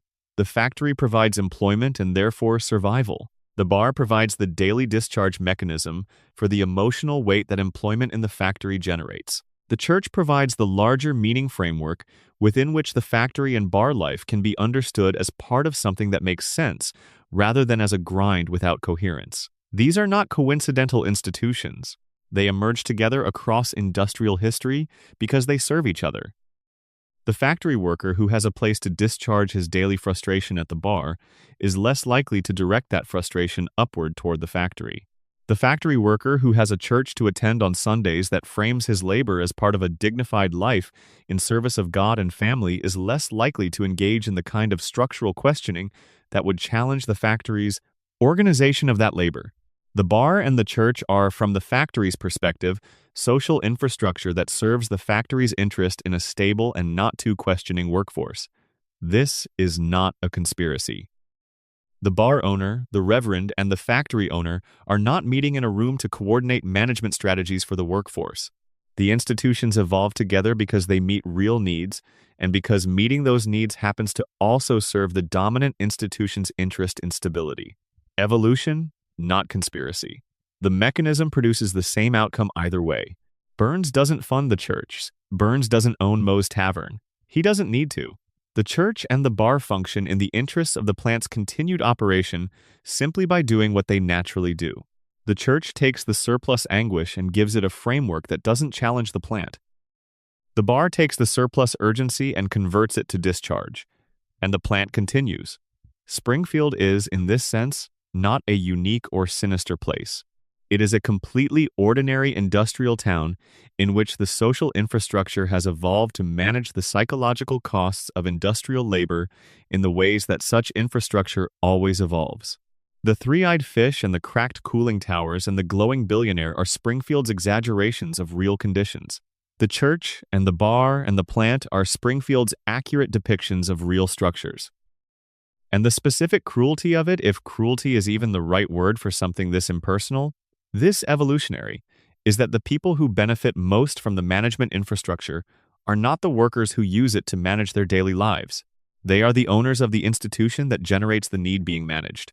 The workers benefit from the church and the bar in real ways. Their daily lives are made more bearable by access to community and discharge. But the greatest benefit of the management infrastructure accrues to the entity that the management enables to continue operating. This is the invisible transfer at the heart of the triad. The worker's real need for community and discharge is met. The plant's need for a stable, not too questioning workforce is met. But the workers pay for the first meeting through the second. Their access to the church and the bar is real. Its effect on their capacity to challenge the plant is also real. And the net result across generations is that the plant continues and the workers have a bar to go to and a church to pray in. Homer understands none of this. Homer doesn't need to understand it. The system doesn't require Homer's understanding to function. It only requires Homer's participation. And Homer participates, faithfully and consistently, because the church and the bar and the house on Evergreen Terrace constitute the life he has been given, and it is a real life, with real warmth and real love inside it. The management works because the thing being managed is real. The warmth at Moe's is real. The community at the church is real. The love in the Simpson house is real. None of those things are manufactured. None of them are false. They are the genuine goods that the system offers in exchange for the genuine costs it imposes, and the exchange is not nothing. The family on Evergreen Terrace is not nothing. The love inside it is not nothing. The beer at Moe's, cold and familiar and shared with friends who know your name, is not nothing. The Sunday morning in the pew, whatever its theological content, is a real hour of real community in a world that increasingly struggles to provide it. The triad extracts a cost. The triad also delivers real goods. And the inability to hold both of those things simultaneously to acknowledge that the exchange is real on both sides and that acknowledging the extraction doesn't diminish the goods is where analysis of systems like Springfield's most often goes wrong. The church is real. The bar is real. The plant is real. And all three of them, together, constitute the specific shape of a life that millions of people recognize from the inside. Section 12. Expansion, why we never turn it off. Let's think about what you were doing before you pressed play on this video. Maybe you were working, and you needed something on in the background while you finished. Maybe you'd already been watching something else, and this appeared in the queue and you decided to stay a little longer. Maybe you specifically came looking for something long and thoughtful and comfortable to fall asleep to. Maybe you've been meaning to really think about The Simpsons for a while and this felt like the right moment. Whatever the specific reason, there's a common element in all of them. You chose this over whatever else you could have chosen. You gave the next few hours to this particular thing. And the question of what makes that choice, what makes something worth giving your rare, limited, increasingly contested attention to is a question that says something about what you're looking for. People who watch The Simpsons, particularly people who watch it in the format of late-night comfort viewing, are generally looking for something specific. They're looking for something that feels true without being demanding. Something that acknowledges the weight of living in the world without requiring them to do anything about it right now. Something that loves them enough to tell them the truth, and tells them the truth in a format that doesn't leave them alone with it. The Simpsons is that thing. It has been that thing for an extraordinarily long time. And the reason it remains that thing, the reason it hasn't aged out of relevance, hasn't been replaced by something fresher, hasn't lost its grip on the collective imagination of the culture is something worth understanding. Part of it is simply longevity producing depth. 36 years of consistent world building creates a density of reference and meaning that newer works cannot replicate. Watching an episode of The Simpsons is not just watching a comedy. It is accessing a cultural artifact with more embedded meaning per frame than almost any other piece of American media ever made. Every character has decades of established history. Every location has dozens of associated memories. Every visual joke may be its own new joke, and also the 50th iteration of a running gag whose context deepens it. The show rewards extended engagement in ways that are genuinely rare in television. Part of it is the family. The Simpson family is the center of the show, and the center of what makes the show last. Not because the family is perfect, not because the family is aspirational, because the family is honest. Because Homer's love for his children and Marge's love for Homer and the children's love for each other and for their parents is depicted with a consistency that the 36-year narrative has made into something very close to reliable fact. We have watched this family love each other for 36 years. We have watched them fail each other and forgive each other and choose each other again and again. The love is historical at this point. It has a history. It is a thing that has been true for a very long time. We don't let go of it because we don't let go of things that have been true for a long time.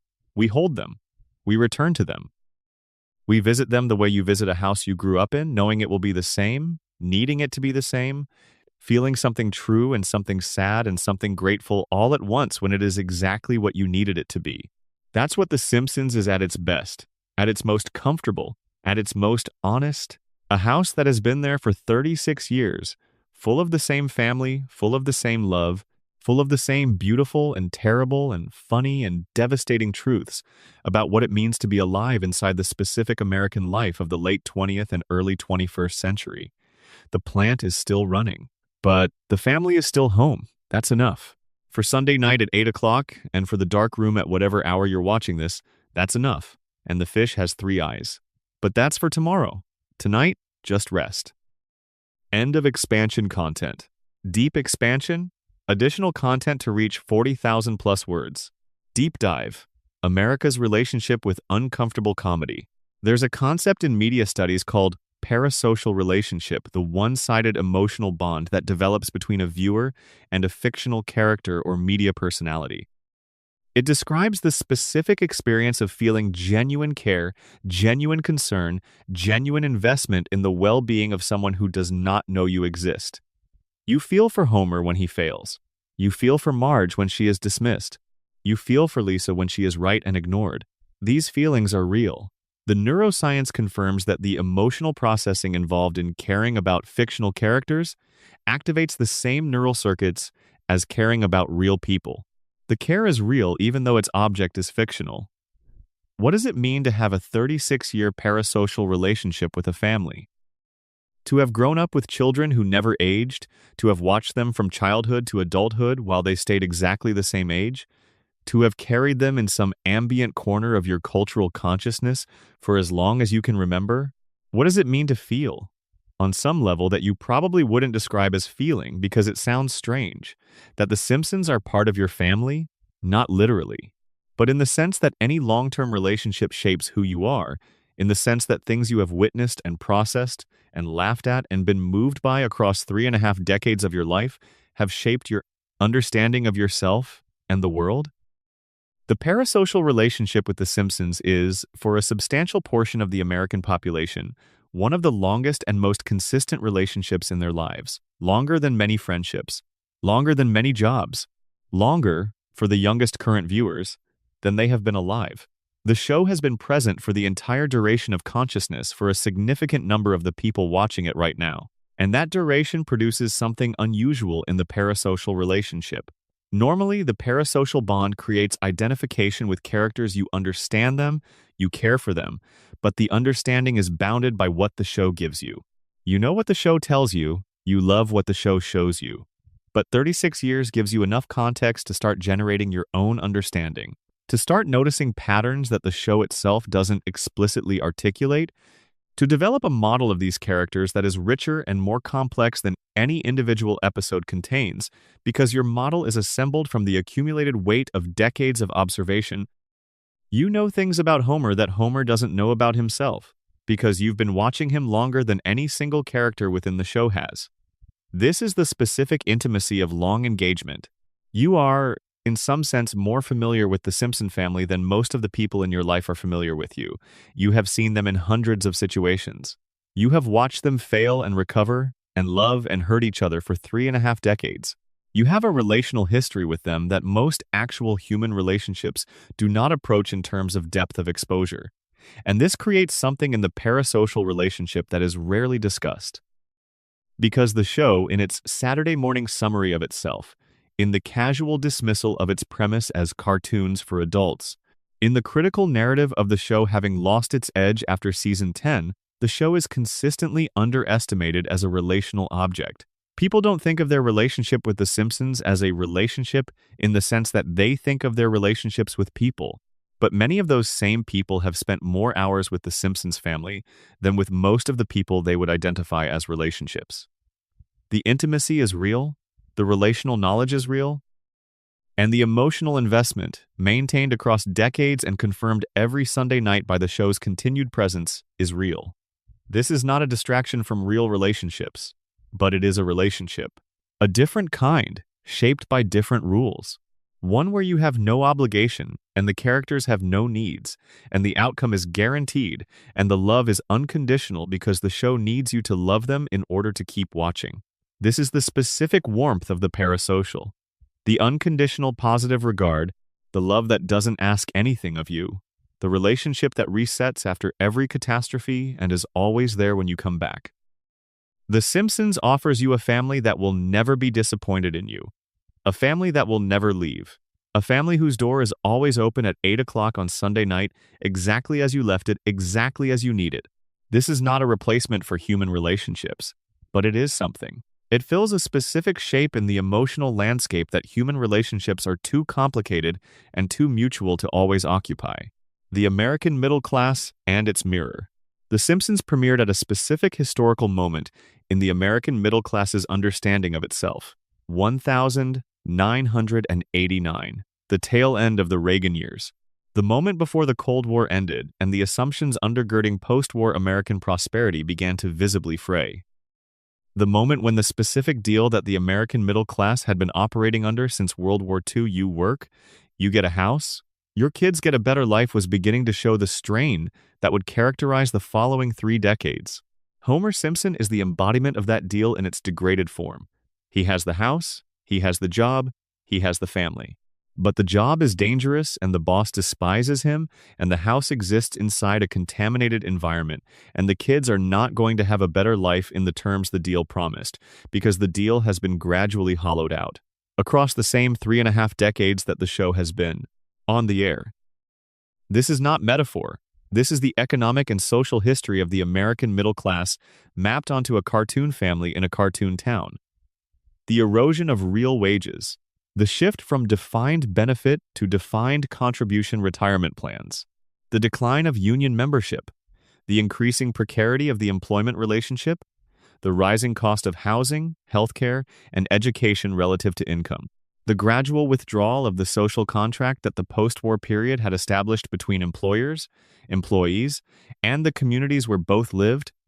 Homer doesn't worry about these things explicitly. Homer worries about donuts and beer and whether the family is okay and whether Marge still loves him. But the structural anxiety of living inside an eroding deal is embedded in every episode where the family's financial situation is precarious, every episode where Homer's job is threatened, every episode where the school lacks funding, or the community lacks resources, or Burns extracts another pound of flesh from the people who depend on his enterprise. The show launched at the moment when the middle-class audience it was depicting was beginning to feel the first real evidence that the deal was changing, and the show has run continuously across the entire period of that change. It has watched with them. It has depicted every season the specific conditions of middle-class American life as they evolved or eroded across 3.5 decades. And the audience has recognized itself in Springfield with a consistency that defies easy explanation unless you take seriously the possibility that the show has been accurately depicting the audience's actual conditions across the entire run. Not in every detail, not with the precision of sociology, but in the emotional register of a family that works hard and loves each other and is being slowly consumed by forces larger than itself while trying to maintain the warmth and the humor and the love that make the consuming feel manageable. That's the middle-class American story of the last 36 years, and Springfield tells it every Sunday night. On what the show does well that the critique often misses. Everything we've been discussing in this video should not be taken as an argument that The Simpsons failed. The critique of the show's social function, the laugh factory, the release valve, the comfortable delivery of uncomfortable information is accurate as far as it goes. But it does not go far enough if it ends in disappointment.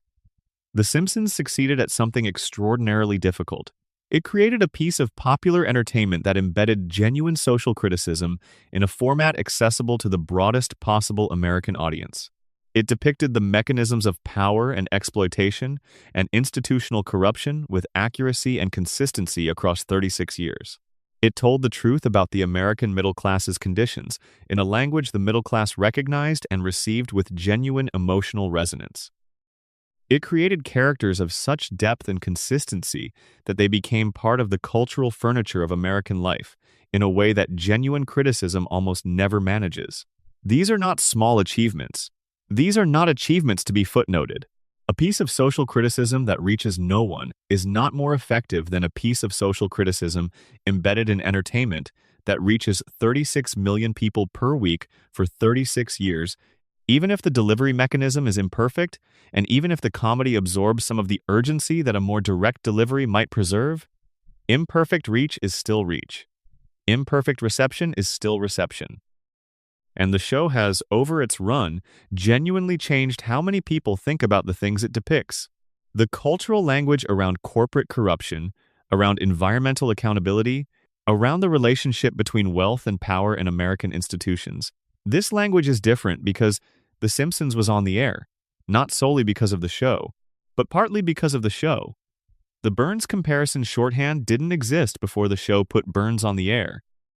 The specific emotional recognition of Springfield's collective amnesia, that specific, sharp feeling of recognition when a community forgets another catastrophe by the next episode, didn't have a cultural reference point before the show provided one. These are real contributions. They exist in the culture. They shape how people receive and process information about the things the show depicted. And they are achievements of the Laugh Factory's particular mechanism, the ability to embed observation deeply enough in popular culture that it changes how the culture processes similar observations in reality. The show is not a failure. The show is a partial success operating inside the limits of its format. The limits are real. The partial success is also real. And the combination genuine achievement combined with genuine limitation, significant reach combined with imperfect efficacy, is probably the best description of what any piece of popular social criticism can aspire to in a media environment governed by the economics of entertainment. The Simpsons tried to tell America something. America heard it. What America did with it, what you do with it, right now, in the dark, in the comfortable hour, is not the show's responsibility. The show delivered the message. The rest is yours. On the specific comfort of familiar darkness. There is a genre of viewing that doesn't have a good name. It's the thing you do when you want something that engages without demanding. Something that has enough substance to keep the brain gently active enough to prevent the specific restlessness that comes from pure passivity but not so much substance that it requires full attention. Something that rewards engagement without requiring it. Something you can watch with your eyes half open or your mind half elsewhere and still receive something real when you come back to it. Long-form video essays about things you already care about occupy this genre perfectly. You know the subject. You have your own existing relationship with it. The new analysis offers enough novelty to be interesting without the anxiety of encountering something entirely unfamiliar. The late-night format, the narration, the soft pace, these are calibrated for the specific mental state of late evening. When the day is done and you have given most of what you had to give, and what remains is the particular quality of tired attention that doesn't want to work too hard but hasn't quite given up. This is the state in which the most honest thinking often happens. The defenses are down because you're tired. The performance of certainty is paused because you don't have the energy for it. The anxious self-monitoring that governs most daytime thinking has quieted. What remains is closer to something like truth. What you actually think. What you actually feel. What you actually believe about the things you've been not quite thinking about all day. And in this state, a show like The Simpsons, something you've known for a long time, something you've processed through every stage of your relationship with American culture, something that contains within it all the specific observations about the world that you've been absorbing and filing and half thinking about for as long as you can remember, arrives with particular resonance. You know it's funny, you know it's smart. You know that behind the yellow faces and the cartoon violence and the laugh track, there is something real and documented and precisely observed. And in the tired hour, in the dark room, with the defenses down and the performance paused, you can receive that something real, without the usual managed response, without the immediate conversion to comedy, without the discharge. Just receive it. Let it sit there.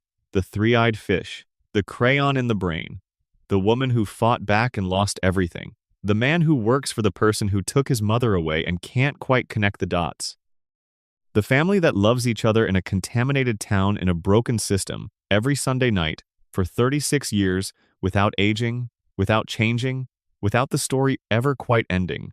That's what you're watching. That's what you've been watching. And whatever you do with it when the screen goes dark, the show has done its job. It got there. It arrived. It delivered the diagnosis in the most comfortable format it could manage, and it left it with you. What you do next is entirely up to you. Springfield will be here when you come back. It always is. Final expansion block, closing the deficit. On The Simpsons and the American need for myth. Every culture needs myths. Not myths in the casual dismissive sense, not myths as falsehoods or convenient fictions. Myths in the older, more accurate sense. Stories that a culture tells itself about itself in order to understand what it is and what it values and what it fears and what it hopes for. Myths that organize experience, that provide a shared framework for processing what would otherwise be incomprehensible or unbearable. That tell the people inside a culture who they are by telling them the story of people like them. American culture has had many myths: the frontier myth, the immigrant success story, the rags to riches narrative, the revolutionary founding, the melting pot. These are stories Americans tell about America that organize the culture's understanding of itself, that provide a framework for interpreting what it means to be American, that create the emotional reference points by which individuals understand their own lives in relation to the larger national story. Most of these myths are aspirational. They tell stories about what America is at its best. They point toward an ideal that reality incompletely realizes. They are useful precisely because the gap between the myth and the reality is productive. It creates the motivation to close the gap, to become more fully what the myth says America is. The Simpsons operates differently from most American myths. It is, in its bones, a myth about America as it actually is rather than as it ideally would be. A story not about the frontier that was conquered, but about the factory town that was left behind.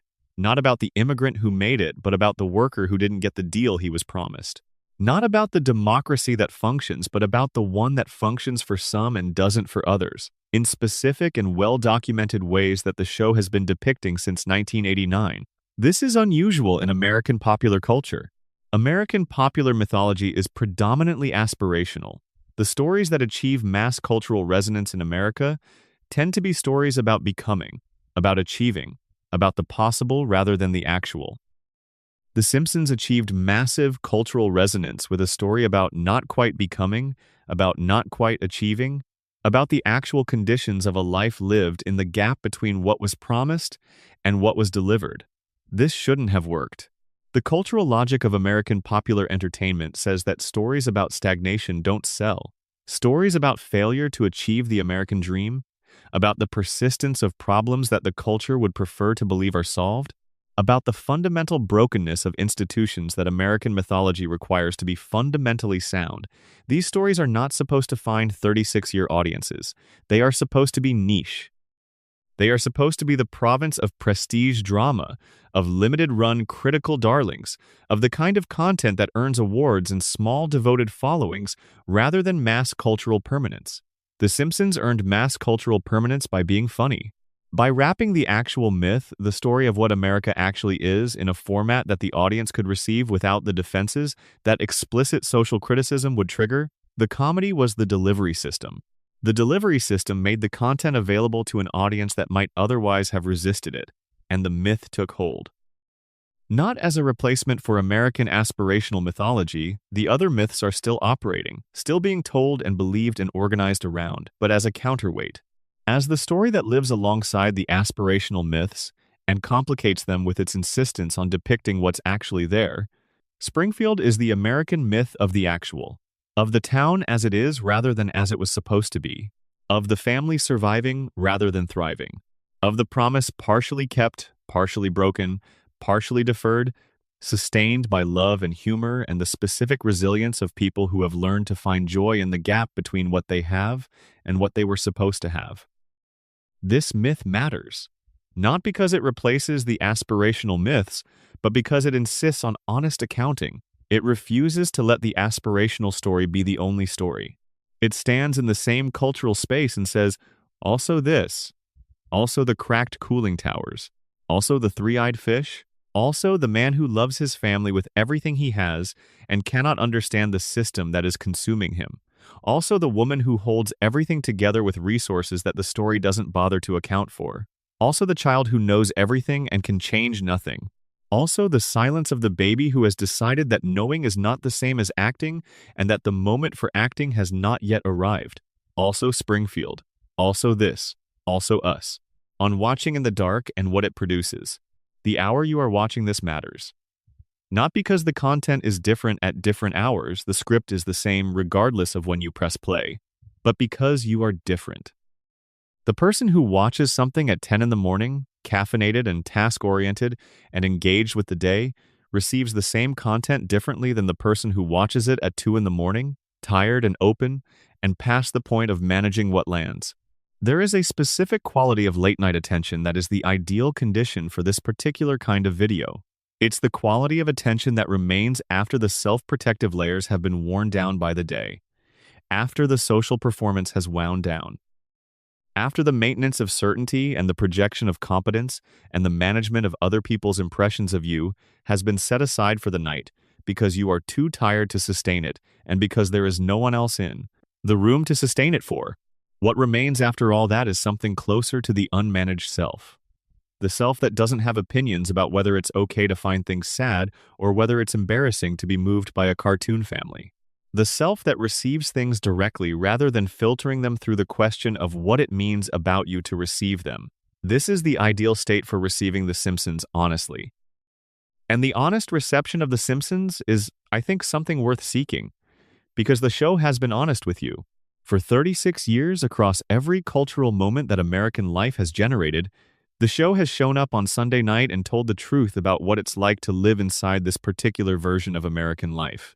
Not the aspirational version, the actual one, the one with the yellow skin and the cracked cooling towers, and the billionaire who can't remember your name, and the family that loves each other in spite of everything. That honesty deserves reciprocation, not in any dramatic sense. Not in the sense of obligation or action, or the conversion of comfortable viewing into uncomfortable engagement. Just in the sense of letting the honest thing land honestly, of not immediately translating it into comedy and discharge and comfortable forgetting, of sitting with it for a moment before the credits roll and the cycle continues. Homer worked at the plant that poisoned his family. He didn't know. He couldn't know. The crayon and the radiation and the absent mother and the decades of accumulated damage had taken from him the capacity to understand what he was inside. And his family lived inside it with him, yellow-skinned and four-fingered and enduring and loving. And the show has been showing you this for 36 years. And you have been watching. And maybe, in the late hour, in the honest state of tired and open and past the point of managing, you can receive it for what it is. A story about damage and love. About the damage that systems do to people and the love that persists inside the damage. About the family that is still intact at the end of the episode, even when the episode depicted something that should have destroyed it. About the town that resets and the people who endure the reset, and the billionaire who profits from both. About America. About the specific, strange, beautiful, broken, enduring thing that America is and has been for the entire length of the show's run. Springfield is America. Homer is every man the system made smaller than he deserved to be. Marge is every woman who held something together that the story didn't bother to account for. Lisa is every person who knew the right thing and couldn't make it matter. Bart is every kid who rejected the deal before the deal could reject them. Maggie is every person biding their time until the moment when what they know becomes what they can do something about. Burns is the system.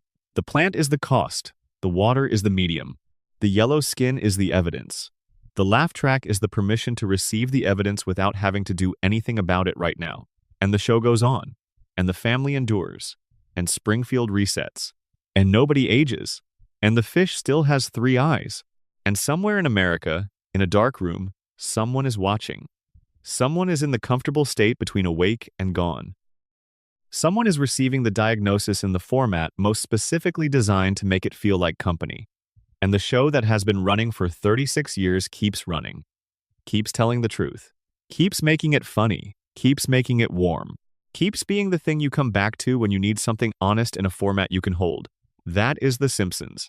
That is what it has always been. And the question, the only question, the one this whole video has been building toward, is what you carry out of Springfield with you when you go. The door is open. The show is still running. The family is still on the couch. What do you take with you when you leave? End of final expansion. Additional depth, section by section extended passages. The floating timeline and what it costs every character. We have discussed the floating timeline as a narrative device and as a symptom, as a production convenience, and as a structural statement about America's relationship with change. But let's sit with what it costs each individual character, what the permanent present takes from them specifically and personally, and at the level of the individual life. Bart Simpson has been 10 years old since 1989. In 36 years of real time, he has not grown an inch. His voice has not changed. His concerns have not matured. He has remained in the specific suspended state of late childhood rebellion, old enough to understand that the world is imperfect, young enough to respond primarily through mischief and defiance, not yet arrived at the stage where defiance requires more than pranks, and where understanding requires more than observation. The cruelty of Bart's suspended age is that the show has demonstrated multiple times what Bart would become if he were allowed to age. The flash-forward episodes show him as a young adult who has not quite found his footing, who is still searching for the version of himself that makes sense in the adult world, who is still carrying the energy of the 10-year-old rebel into contexts that don't know what to do with it. He is sympathetic in those glimpses. He is recognizable as the same person. And he is clearly still becoming, still in the process of working out what he is, but the show cannot let him become. Because Bart's 10-year-old energy is the show's most direct connection to the audience's childhood experience. The prankster, the underachiever, the kid who says the things adults think but won't say, Bart at 10 is the id of the show. Bart as an adult would require the show to reckon with what an id becomes when it has to operate in the adult world, and that reckoning is not where the comedy lives, so Bart stays 10. And the cost is that the person he would become, the adult working through what his childhood made him, is permanently deferred. He will never get to be 20. He will never get to be 30. He will never get to see what Bart Simpson becomes when Bart Simpson is allowed to become something. The floating timeline is, in this sense, a specific kind of violence against the characters it suspends. A gentle violence, carried out with love and with genuine warmth and with the specific care of a creative team that adores these characters. But still a violence. The denial of the future. The permanent preservation of the age at which the character was most useful to the story, rather than the age at which the character would naturally arrive. Lisa's suspended age is perhaps the cruelest, because Lisa, at 8, is at the specific developmental stage where intelligence without power is the defining experience. She is smart enough to understand the world but young enough to have almost no leverage within it. She can see clearly and speak clearly and argue cogently, and still have no practical mechanism by which her clarity and speech and argument change anything. She is perpetually in the position of the informed observer with no authority. The flash forward shows us what happens when Lisa ages past this. When the intelligence connects to real agency, when the knowledge connects to real leverage, when the person who has spent a childhood being dismissed gets old enough to be in rooms where dismissal is less available as a response.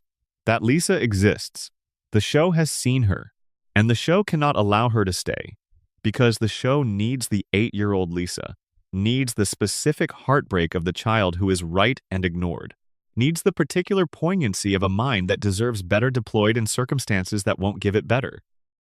Needs Lisa to be small enough that the weight she carries is visibly too much for her, because the visibility of that imbalance is the show's most sustained argument about what the world does to people who see clearly. Adult Lisa with agency is not the same argument. Adult Lisa has options. Adult Lisa can leave. And the show cannot allow Lisa to leave, because leaving would resolve the thing the show needs to remain unresolved for the argument to continue. So Lisa stays 8.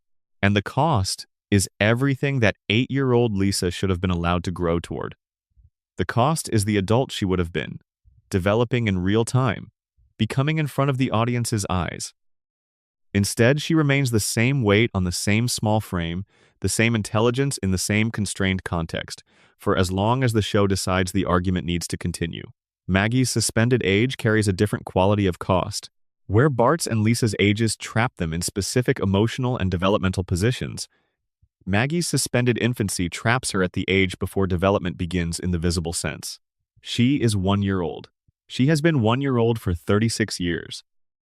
And the specific thing that being 1 year old forever means is that she is permanently in the position of the person whose inner life is invisible, because the expected external indicators of inner life language, mobility, social engagement, the full battery of behavioral signs by which we read other minds are not available for her to deploy.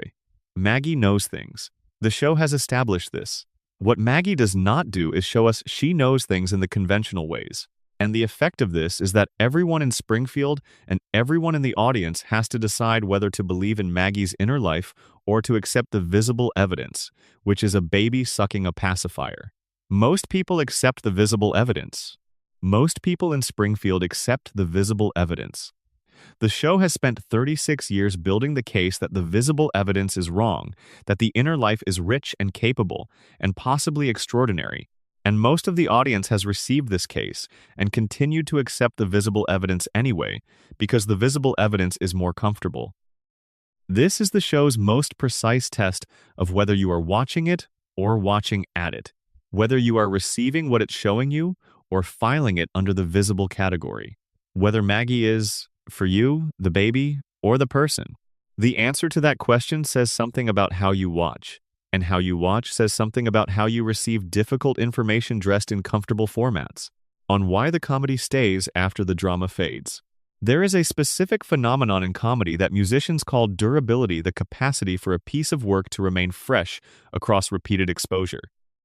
Most dramatic work loses its primary power on repeat viewings because the emotional arc, the surprise, the tension, the resolution requires not knowing to function.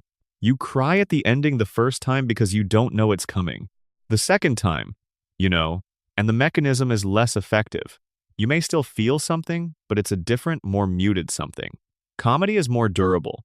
A good joke remains funny on repetition in a way that a dramatic reveal does not remain surprising. The mechanism of comedy is less dependent on not knowing. You can know the punchline and still find the setup funny. You can know exactly what Homer is going to do and still laugh when he does it. The pattern recognition that makes jokes work on first hearing continues to work on subsequent hearings because pattern recognition itself produces pleasure. We find patterns satisfying especially when we already know the pattern is coming. This is why The Simpsons, which has been in constant rerun and syndication for decades, remains consistently rewatchable in a way that comparably long dramatic series are not. The drama in the dramatic series ages. The jokes in the comedy series stay fresh because jokes don't need the freshness. They need the pattern and the execution and the specific combination of setup and payoff that your brain was calibrated to enjoy the first time and that your brain remains calibrated to enjoy on the 100th viewing. The Simpsons has 36 years of that pattern, 780 episodes of jokes that work on repetition, a catalog of comedic reference, an established gag structure and character-driven humor that deepens on reviewing rather than depleting. You don't watch The Simpsons reruns despite having seen them before. You watch them partly because of having seen them before, because the familiarity is part of the pleasure, because the confirmation that the pattern is still there and the joke still works is its own satisfaction. And underneath the comedy, the social criticism remains. Not more available on reviewing, the discharge mechanism still runs. The urgency is still managed through the laugh. But the analysis, if you bring it, is enriched by the repetition. The second time you watch the Blinky episode, knowing what you know from having thought about it since the first time, the three-eyed fish means something more.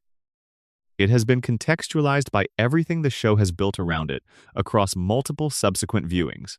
It means what it meant on first viewing and also what it has accumulated in meaning since. This is the specific reward of long engagement with a work that is doing more than one thing simultaneously. The comedy is always there. The criticism is always there. And the relationship between them, the way the comedy enables the criticism, and the criticism deepens the comedy, becomes more visible, more available, more interesting with each return. The Simpsons is a show that gets more true over time. Not because it changes, it notoriously doesn't change. The floating timeline ensures it, but because the viewer changes. Because the world changes in the direction the show already mapped. Because every real-world event that confirms the show's analysis makes the analysis more available on return. Because the accumulated weight of having lived through the 36 years that the show has also been running through gives every reviewing a density of context that the first viewing couldn't have. You watch the same episode you watched 20 years ago and you are different. And the difference in you changes what you see. Not because the episode changed, but because you did. And the episode is rich enough, was made with enough care and attention and genuine intelligence about the things it was depicting to reward everything you bring to it. This is what great art does. It holds still while you change, and it keeps being adequate to who you've become. It made itself large enough that you keep finding room in it. Springfield keeps being adequate for 36 years and counting. For every version of you that has sat down on a Sunday night or a late night and pressed play and received whatever the show was ready to give you that particular time, that is extraordinary. Whatever else is true about the show, whatever critique is accurate, whatever limitations are real and worth acknowledging, that durability, that sustained adequacy to every age and hour and state of the viewer is extraordinary. And you are watching it right now, in whatever state you're in, at whatever hour it is where you are. And the show is here, as it always is, patient and yellow and full of the same family in the same house, in the same impossible town that has been trying to tell you something since before you were born. Whether you hear it tonight or carry it with you to hear another time, the message is still there. It has been there for 36 years. It will be there next Sunday. Springfield endures.